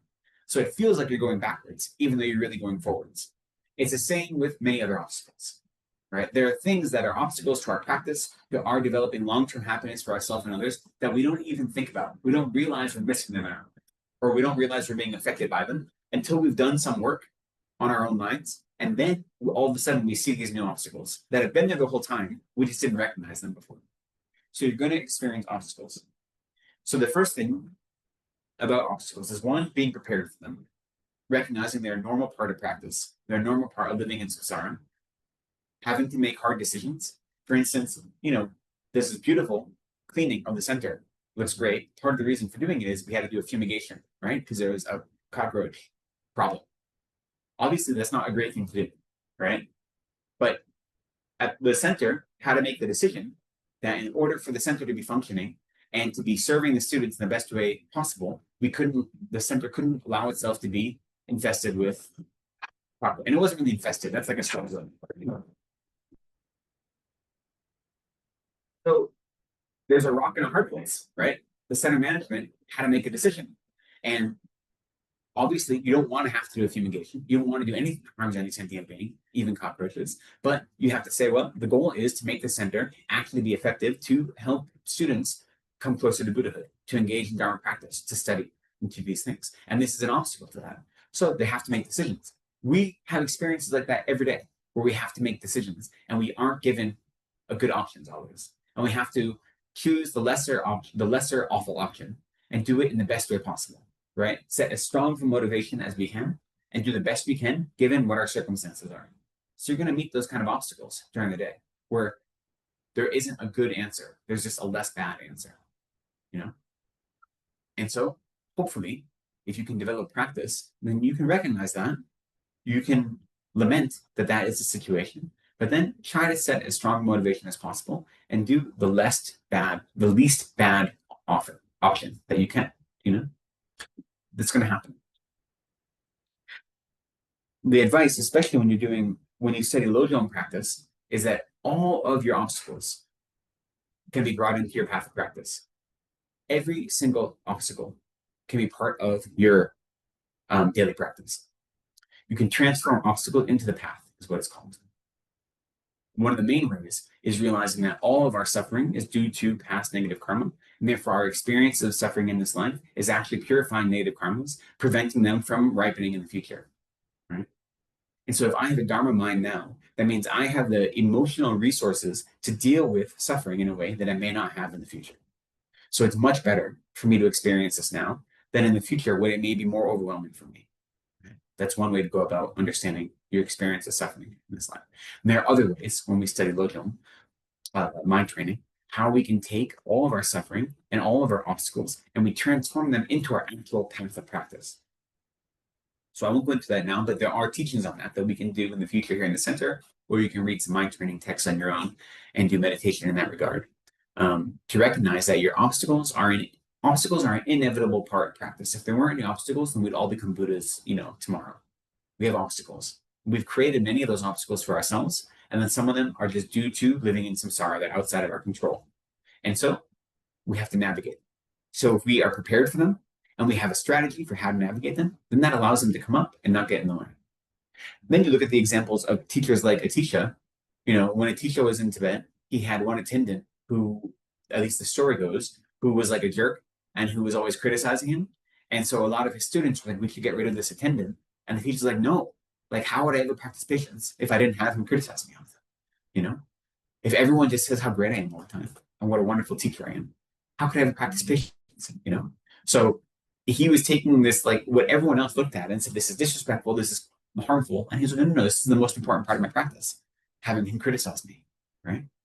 So that's hard for us to do, but it's something we should try to do and realize that every obstacle is an opportunity. Lekden is creating negative karma.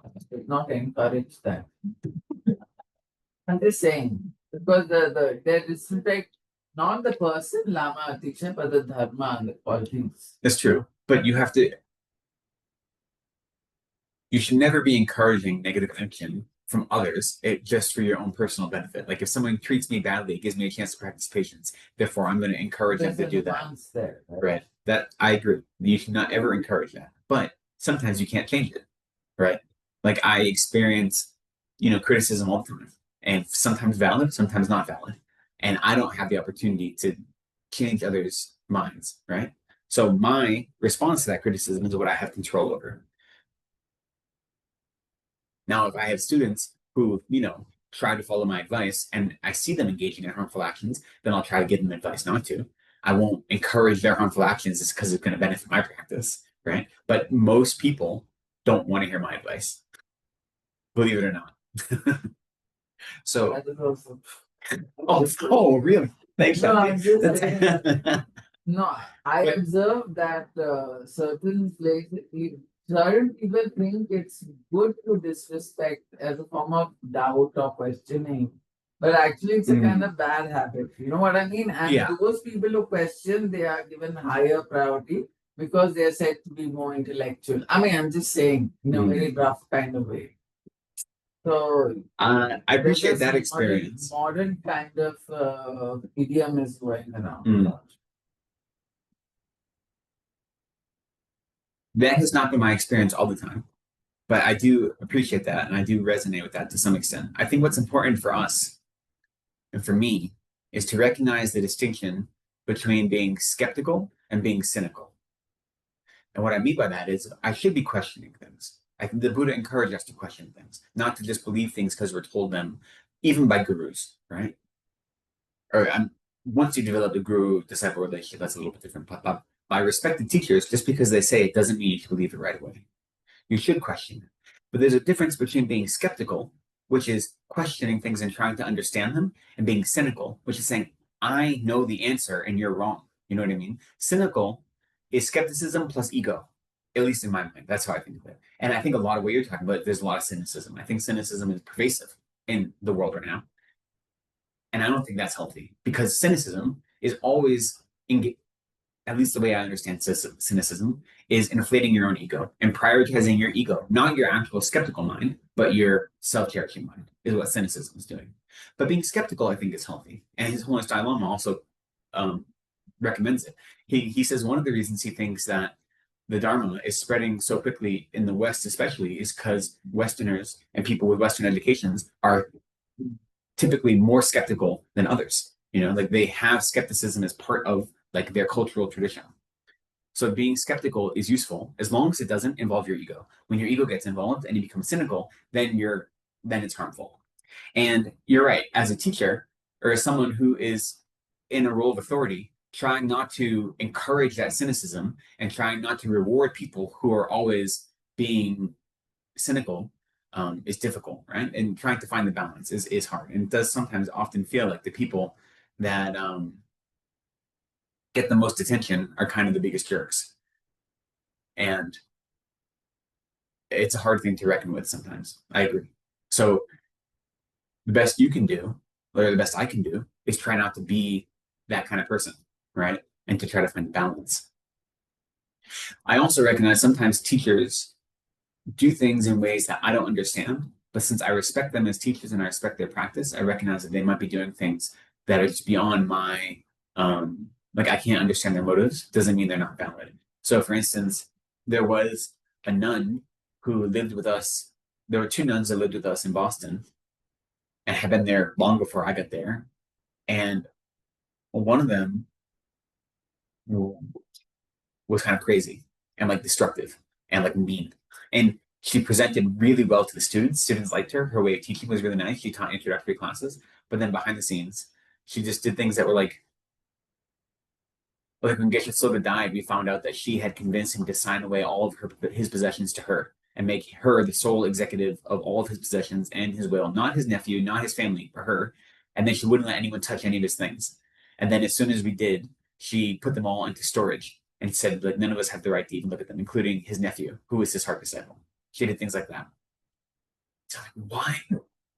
Which is insane, right? It's just, and so I was talking to get his nephew, the Geshe who is now the current Geshe there, and who is like the junior Geshe at that time. And I said, why does he like let her, like, why does he put up with this? Like, this seems so harmful.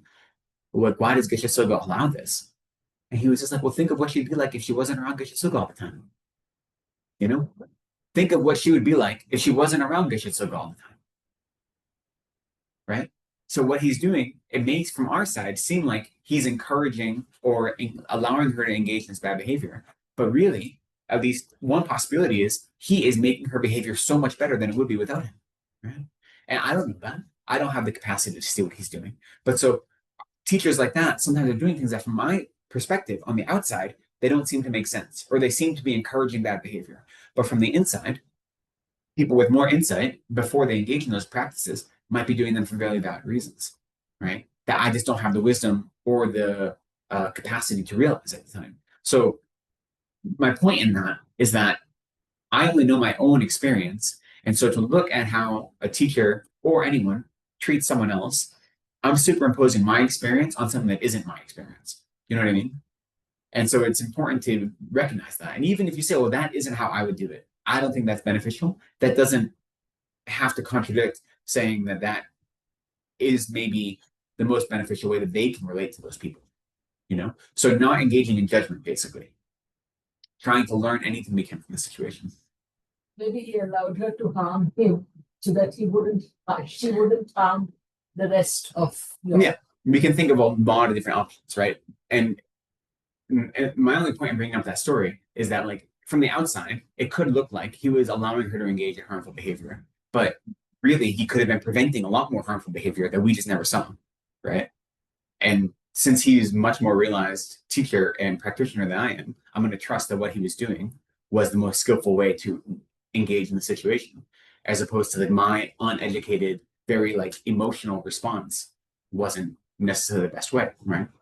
So my only point in that is that we only have control over ourselves and how we experience the world. And so when we see other people engaging in things that we might think are harmful, if we, depending on our relationship with them, we might be able to have conversations with them about it, to give them some advice or ask them some questions. But ultimately, we can't control others, right? We only control ourselves.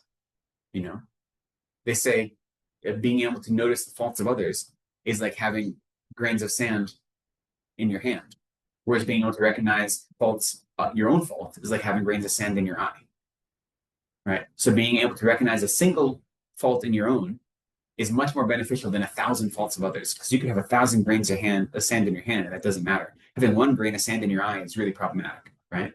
It's much more beneficial to recognize one fault of your own than it is to recognize 1,000 faults in others, because that's what I have power over, right?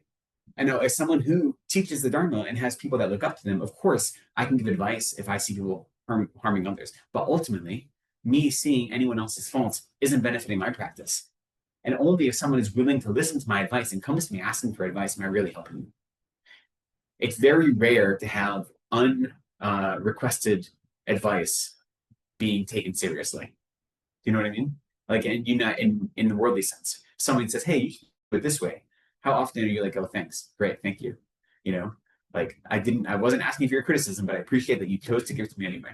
It's hard to take it to heart, right? Now, if we can get over our ego, often that criticism is useful. At least maybe some piece of it is, but most people aren't like that, including Dharma practitioners. So we have to look at our own minds and our own faults. And sometimes we see how others are behaving, and this, if nothing else, we say, "Well, I don't want to be like that."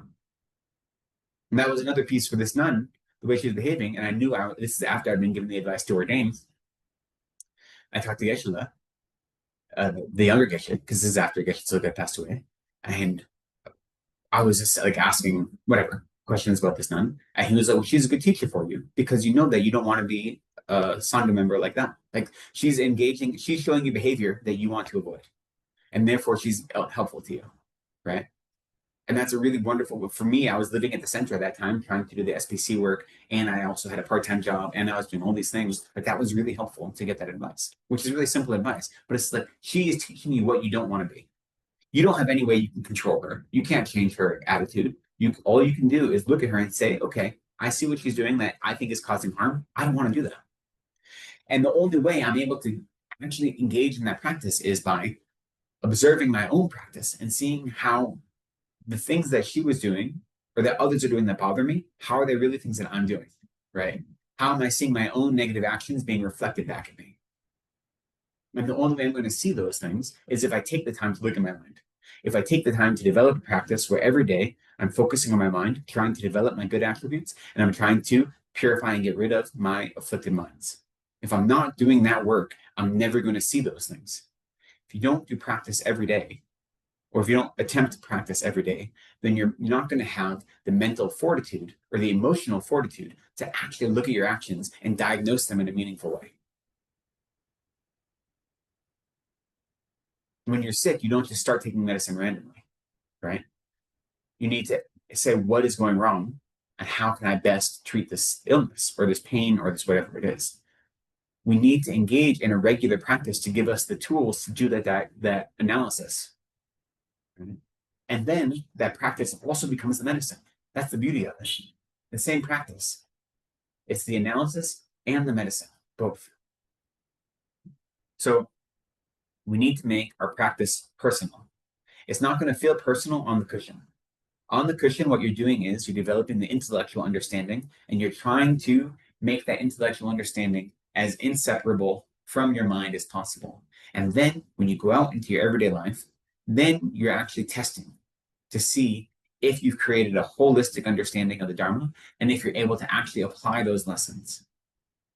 And some of them may be very natural and easy to apply. Others are going to take more effort. And that's fine. When you notice that, then you know, okay, this is something I need to practice more because this is harder. So I'm going to put more effort into it.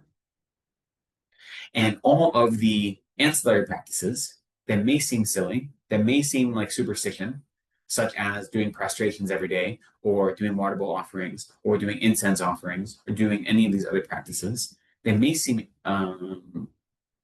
totally ancillary because what you're focused on, or what you want to be focused on, is getting rid of your self-cherishing mind, and you want to focus on developing wisdom. But you realize that all of those practices that help accumulate merit and help purify negativities are all working to benefit your ability to have insight and to develop wisdom. They all work together. Nothing is independent. Okay, and so with that, I know I said I'd give some time for questions. So are there any questions? Yeah. How do you recommend we approach studying the great texts because they can seem very difficult and the beginner like I think that from my experience, what studying the Lamrim is really useful, both Tsongkhapa's Lamrim and Pabongka's Lamrim, because they're very accessible and very easy to understand. And then from there, I think starting with contemporary teachings that are commentaries on some of the great texts. Or even if they're not on the great texts themselves, but they're like general teachings. Like a general teaching on emptiness may not be a commentary on one of the Prajnaparamita Sutras, but it is talking about the same subject. We start there. I think that is important. I mean, this advice from Manjari Tsongkhapa, is in the same circumstances as us. Like, so we don't have the same ability as Tsongkhapa to like look at the actual sutras and get as much meaning out of them. Some of us do, especially the more complicated ones. So we rely on commentaries, right? And we rely on, I'd start by relying on contemporary commentaries and contemporary teachings. And then from there, you can go backwards into the older commentaries that are like less hand-holding, you know what I mean? And then you'll be able to engage with them more meaningfully. But if you want to go like to the root texts, both Tsongkhapa and Liberation Palm Your Hand, also Pater Rinpoche's Words of My Perfect Teacher, and some other like 19th century and 20th century teachers' texts that are available are pretty accessible and are good ways to see experiential levels of teaching. I think the other thing we can do, and this is another thing that is useful for practice, is when you're studying a text, like a classical text even, take verses from those texts that are like meaningful to you and like recite them like mantras throughout your day, and you see all of our teachers do this. Like Lama Zopa does it, His Holiness Dalai Lama does it. And I mean, if you look at this is a perfect example. If you look at the daily meditation practice and other daily practices that is by Lama Zopa Rinpoche, all it is random verse, not all it is, but a lot of what it is random verses from mind training teachings, from the Bodhicharyavatara, from other teachings. And he's like, this verse is useful, so I'm going to take it. So if you're reading the Bodhicharyavatara, the Way of the Bodhisattva, which we're going to start studying on our Sunday classes after we get back in a couple of weeks after the retreat, but we're going to go slowly. It's going to take quite a long time to go through the whole thing. But you can read the Bodhicharyavatara on your own. There's at least 3 different English translations. If you find a verse that's meaningful to you, right? Like His Holiness is one of His Holiness's favorite verses is until all of emptiness, until samsara is empty, we might continue to serve sentient beings. Another one that a lot of people love is if there's nothing you can, if you like, why, if you can't change the situation, why worry? And if you can change the situation, why worry? That's a very paraphrasing of it, but it's a verse in the 5th or the 6th chapter, right? Have those verses, memorize them, or have them written down and bring them into your everyday life. Just recite them every day. It's okay to take individual verses. That's why His Holiness also recommends the 8 verses of mind training, because all 8 of those verses are like very succinct, very pointed right at your ego, and they're easy to remember. So you can recite them throughout the day. So any of those verses that you find meaningful, bring them into your practice and bring them into your everyday life. And you don't have to do the whole prayer. If you're like, this verse, I just want to focus on this verse today, that's fine. Like, there's no need to always bring everything all the time, right? So that is another way to try to do that. There is a little bit danger of like what Kyogen Trungpa called spiritual materialism. Like just saying, these are the things I like, therefore I'm going to gravitate towards those, and I'm going to discard the things that I don't like. And often the things I don't like are the things I really need to work on. So there is a little danger with that sometimes, right? But as long as you're honest with yourself, then you say, like, this verse, for whatever reason, this verse speaks to me. So bring that into your everyday life. And that's fine, and it's useful because then it gives you something to connect yourself to your practice.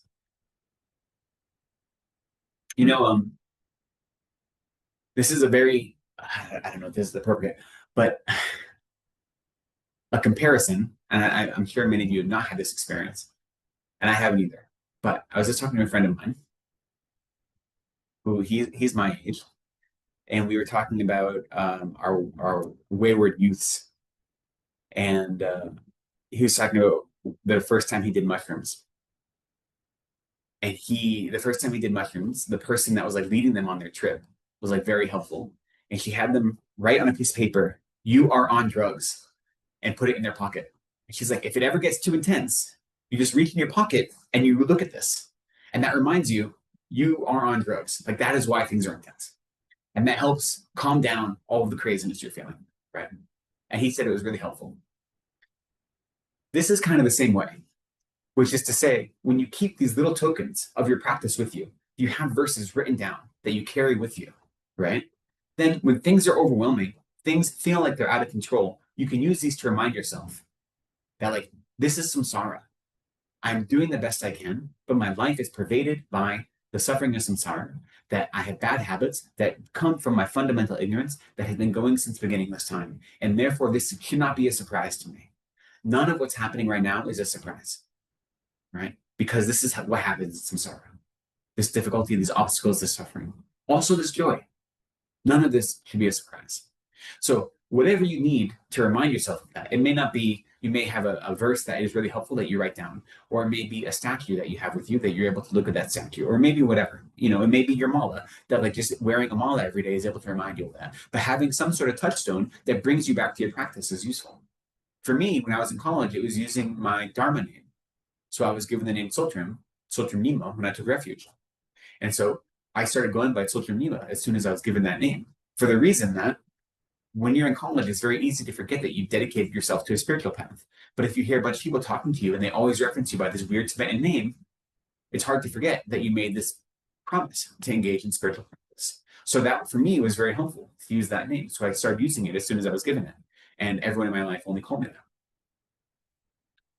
So whatever you can find for you, whatever worldly thing you can use to help bring your practice to the forefront, then that's a useful skill. It's a useful tool. It's appropriate. Because we need every single thing we can get, like every advantage we can use, we take. That's why we have ritual. That's why we have all these kind of weird external things. Any small thing that'll give us a leg up, we should exploit it. And yes.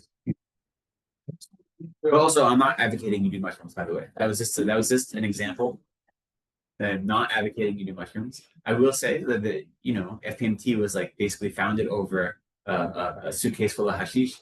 So like there was a whole lot of drugs in the 1960s, 70s in Nepal, but there are stories from the old timers. I don't think they're written down, but they're the oral lineage of them convincing Lama Yeshe to do LSD because it would, open your mind. So he did. And then he was just like, you could just meditate instead. So just saying, not advocating it. It's just a story. Anyway, sorry. Well, that's not what I did out for. I know, but I feel like this is being recorded, right? So I need to be, let's be clear here. I'm not advocating consuming psilocybin. Anyway, sorry, Ronnie. Yeah, so I just want to bring a teaching we had here many months back, where you discussed about the attitude we can take. I think it was during mind training first week.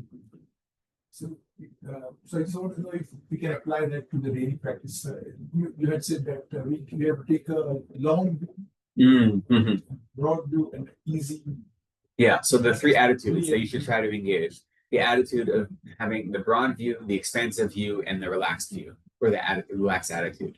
Yeah, I think that should be incorporating everything. So those three, again, the long view, or the long-term attitude, is recognizing that the goal is to become Buddha to benefit all sentient beings, and that's not going to happen tomorrow. So you recognize that this is a long process and that you're taking it one day at a time, one step at a time. That's the long view. The expansive view, or the expansive attitude, is recognizing there are many different pieces to this that can feel overwhelming, but they all serve a different role. And they all work together holistically. So it is understandable that it's not like one thing you can do. It's a bunch of different pieces that you have to exert effort into understanding them all. But those have to be tempered by the relaxed view, which realizes that you are a samsaric being that is doing the best you can, and that it's not always going to be perfect. And so you can't stress out by not being perfect all the time, because you're not going to be. So you have to have those three in concert with each other. And yeah, that should definitely be part of your practice, and that is definitely, that relaxed view is so critical to making your practice long-term, really. That's why the Tibetans, like their most famous thing is to say like, relax, relax, go slow, kale, kale. If you ever get it, like the only advice the teacher I live with, my Kashigan, he gives me is, don't worry, go slowly, don't stress out. Those are the three things. Centro mache, don't worry about it. Kale, kale, go slowly, leche, relax. Three pieces of advice he gives me. When I was home taking care of my mother as she was dying, I'd call him every couple of days and we'd have talk. And literally every time he's just like, Centro mache, leche, don't stress out, just relax. Everything's good. And that was that. Kale, kale, go slowly. The Tibetans are really focused on that, and it's a cultural thing, but it's also a Dharma thing. You have to go slowly. And what I mean by that is not be lazy and don't push yourself, but realize that you need to take care of yourself while pushing yourself. As we were saying earlier, don't go from 0 to 100 overnight, you know, and don't expect yourself to be perfect, because you're not, most likely not going to be perfect. So you do the best you can do with what you have. You rejoice when you do things well. And when you make mistakes, you acknowledge them, you develop a mind of regret, and you try to do your best to avoid them in the future. And that's the best we can do, right? I have a question. Is it okay to sort of simplify some practice which I find complicated, just so that I am able to do it? Because otherwise I tend to get lost, and it just becomes like I'm just so much concentrating on getting it right, and thinking of all the things that I should be thinking of, and Yeah. and then I just lose the essence of So that. it is perfectly fine to simplify the practices. What you have to really make sure you're doing is that you're focusing on the essence of the practice, and that you're not focusing on, like, sometimes the more interesting things aren't the essence of the practice. But for example, they talk about when you're doing mindfulness practice, as we engage in mindfulness meditation, we often meditate on the breath, but we're advised to meditate on an image of the Buddha, right? A visualization of Shakyamuni Buddha. And at the beginning, they say that your visualization will be like cloudy, like you're seeing them through like, distorted glass, that you might know the shape and the colors, but not many details. And then as your mindfulness increases, hypothetically, you'd be able to visualize the Buddha the size of a chana, of a chickpea, so detailed that you can see every wrinkle in his robe in your visualization. But you start with this very broad kind of sensation of the Buddha in front of you. So it's the same thing, is that you look at the essence of the practice and you focus on that. And then once you've been able to do that, then you add in more details and you add in more of those other things, because they all matter, right? They're not superfluous, but if they're causing a distraction, then you focus on what you can do, and then you slowly build up from that. So yes, that's appropriate. As long as you don't stop there. You know what I mean? If you say, like, I'm going to get rid of all these things because they're distractions and just focus on this, and then that's all you ever do, and you never try to push yourself, then that's not helpful. But if you say, this is what is useful, and then slowly, it increases. Okay, so we've gone late. I apologize.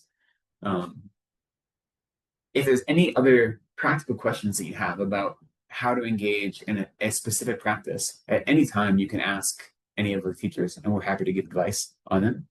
And if there's like specific practices people want advice on, we might even in the future organize like classes here on specific meditation practices or specific ritual practices like that. So if there is an interest in it, feel free to contact anyone, any of the management committee or any of the volunteers or SBC, or I'm not really sure what titles different people have, but contact the center and we can arrange for that.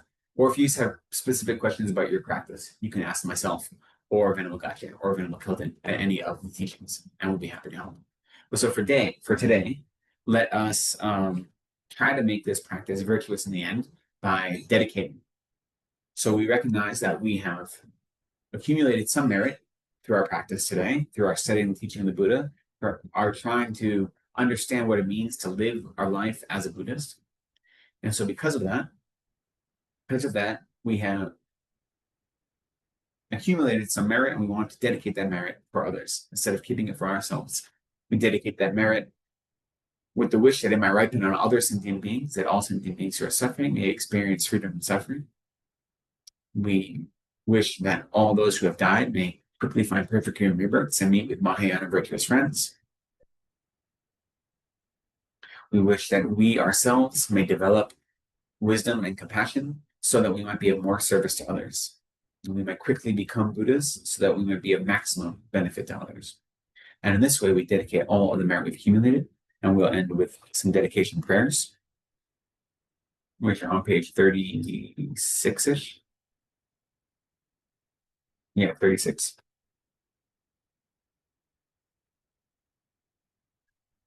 And we'll do the 2 verses of dedication, and then the short long life prayer for One of Style.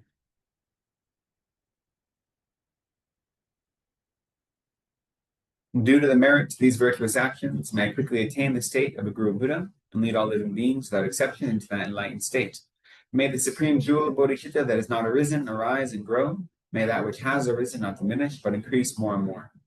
In this land encircled by snow mountains, you are the source of all happiness and good, all-powerful Chenrezig Tenzin Gyatso. Please remain until samsara ends. Great. Thank you so much, everyone. I apologize. This series has been so interrupted and jagged, but just the scheduling, this is the way it was. But I'm glad we were able to finish it, and we'll have some more coming up soon. So, When I was starting the group chat, so we started again. It's going to be scattered. So then my next time here is going to be the first weekend in October. And so then on Sundays, then is when we'll be starting Bodhicharya Vitara. But the truth is, I'm going to be here that one day. And then Gotcha will be online and Keldenla online for the next 2 weeks in October. And then we're all disappearing for a month because our debate exam and our written exam are coming up. And hopefully there'll be some guest teacher doing online teachings, but it won't be our program. It'll be something separate. And then we're going to come back in November. So, right now we've been doing our Sunday teachings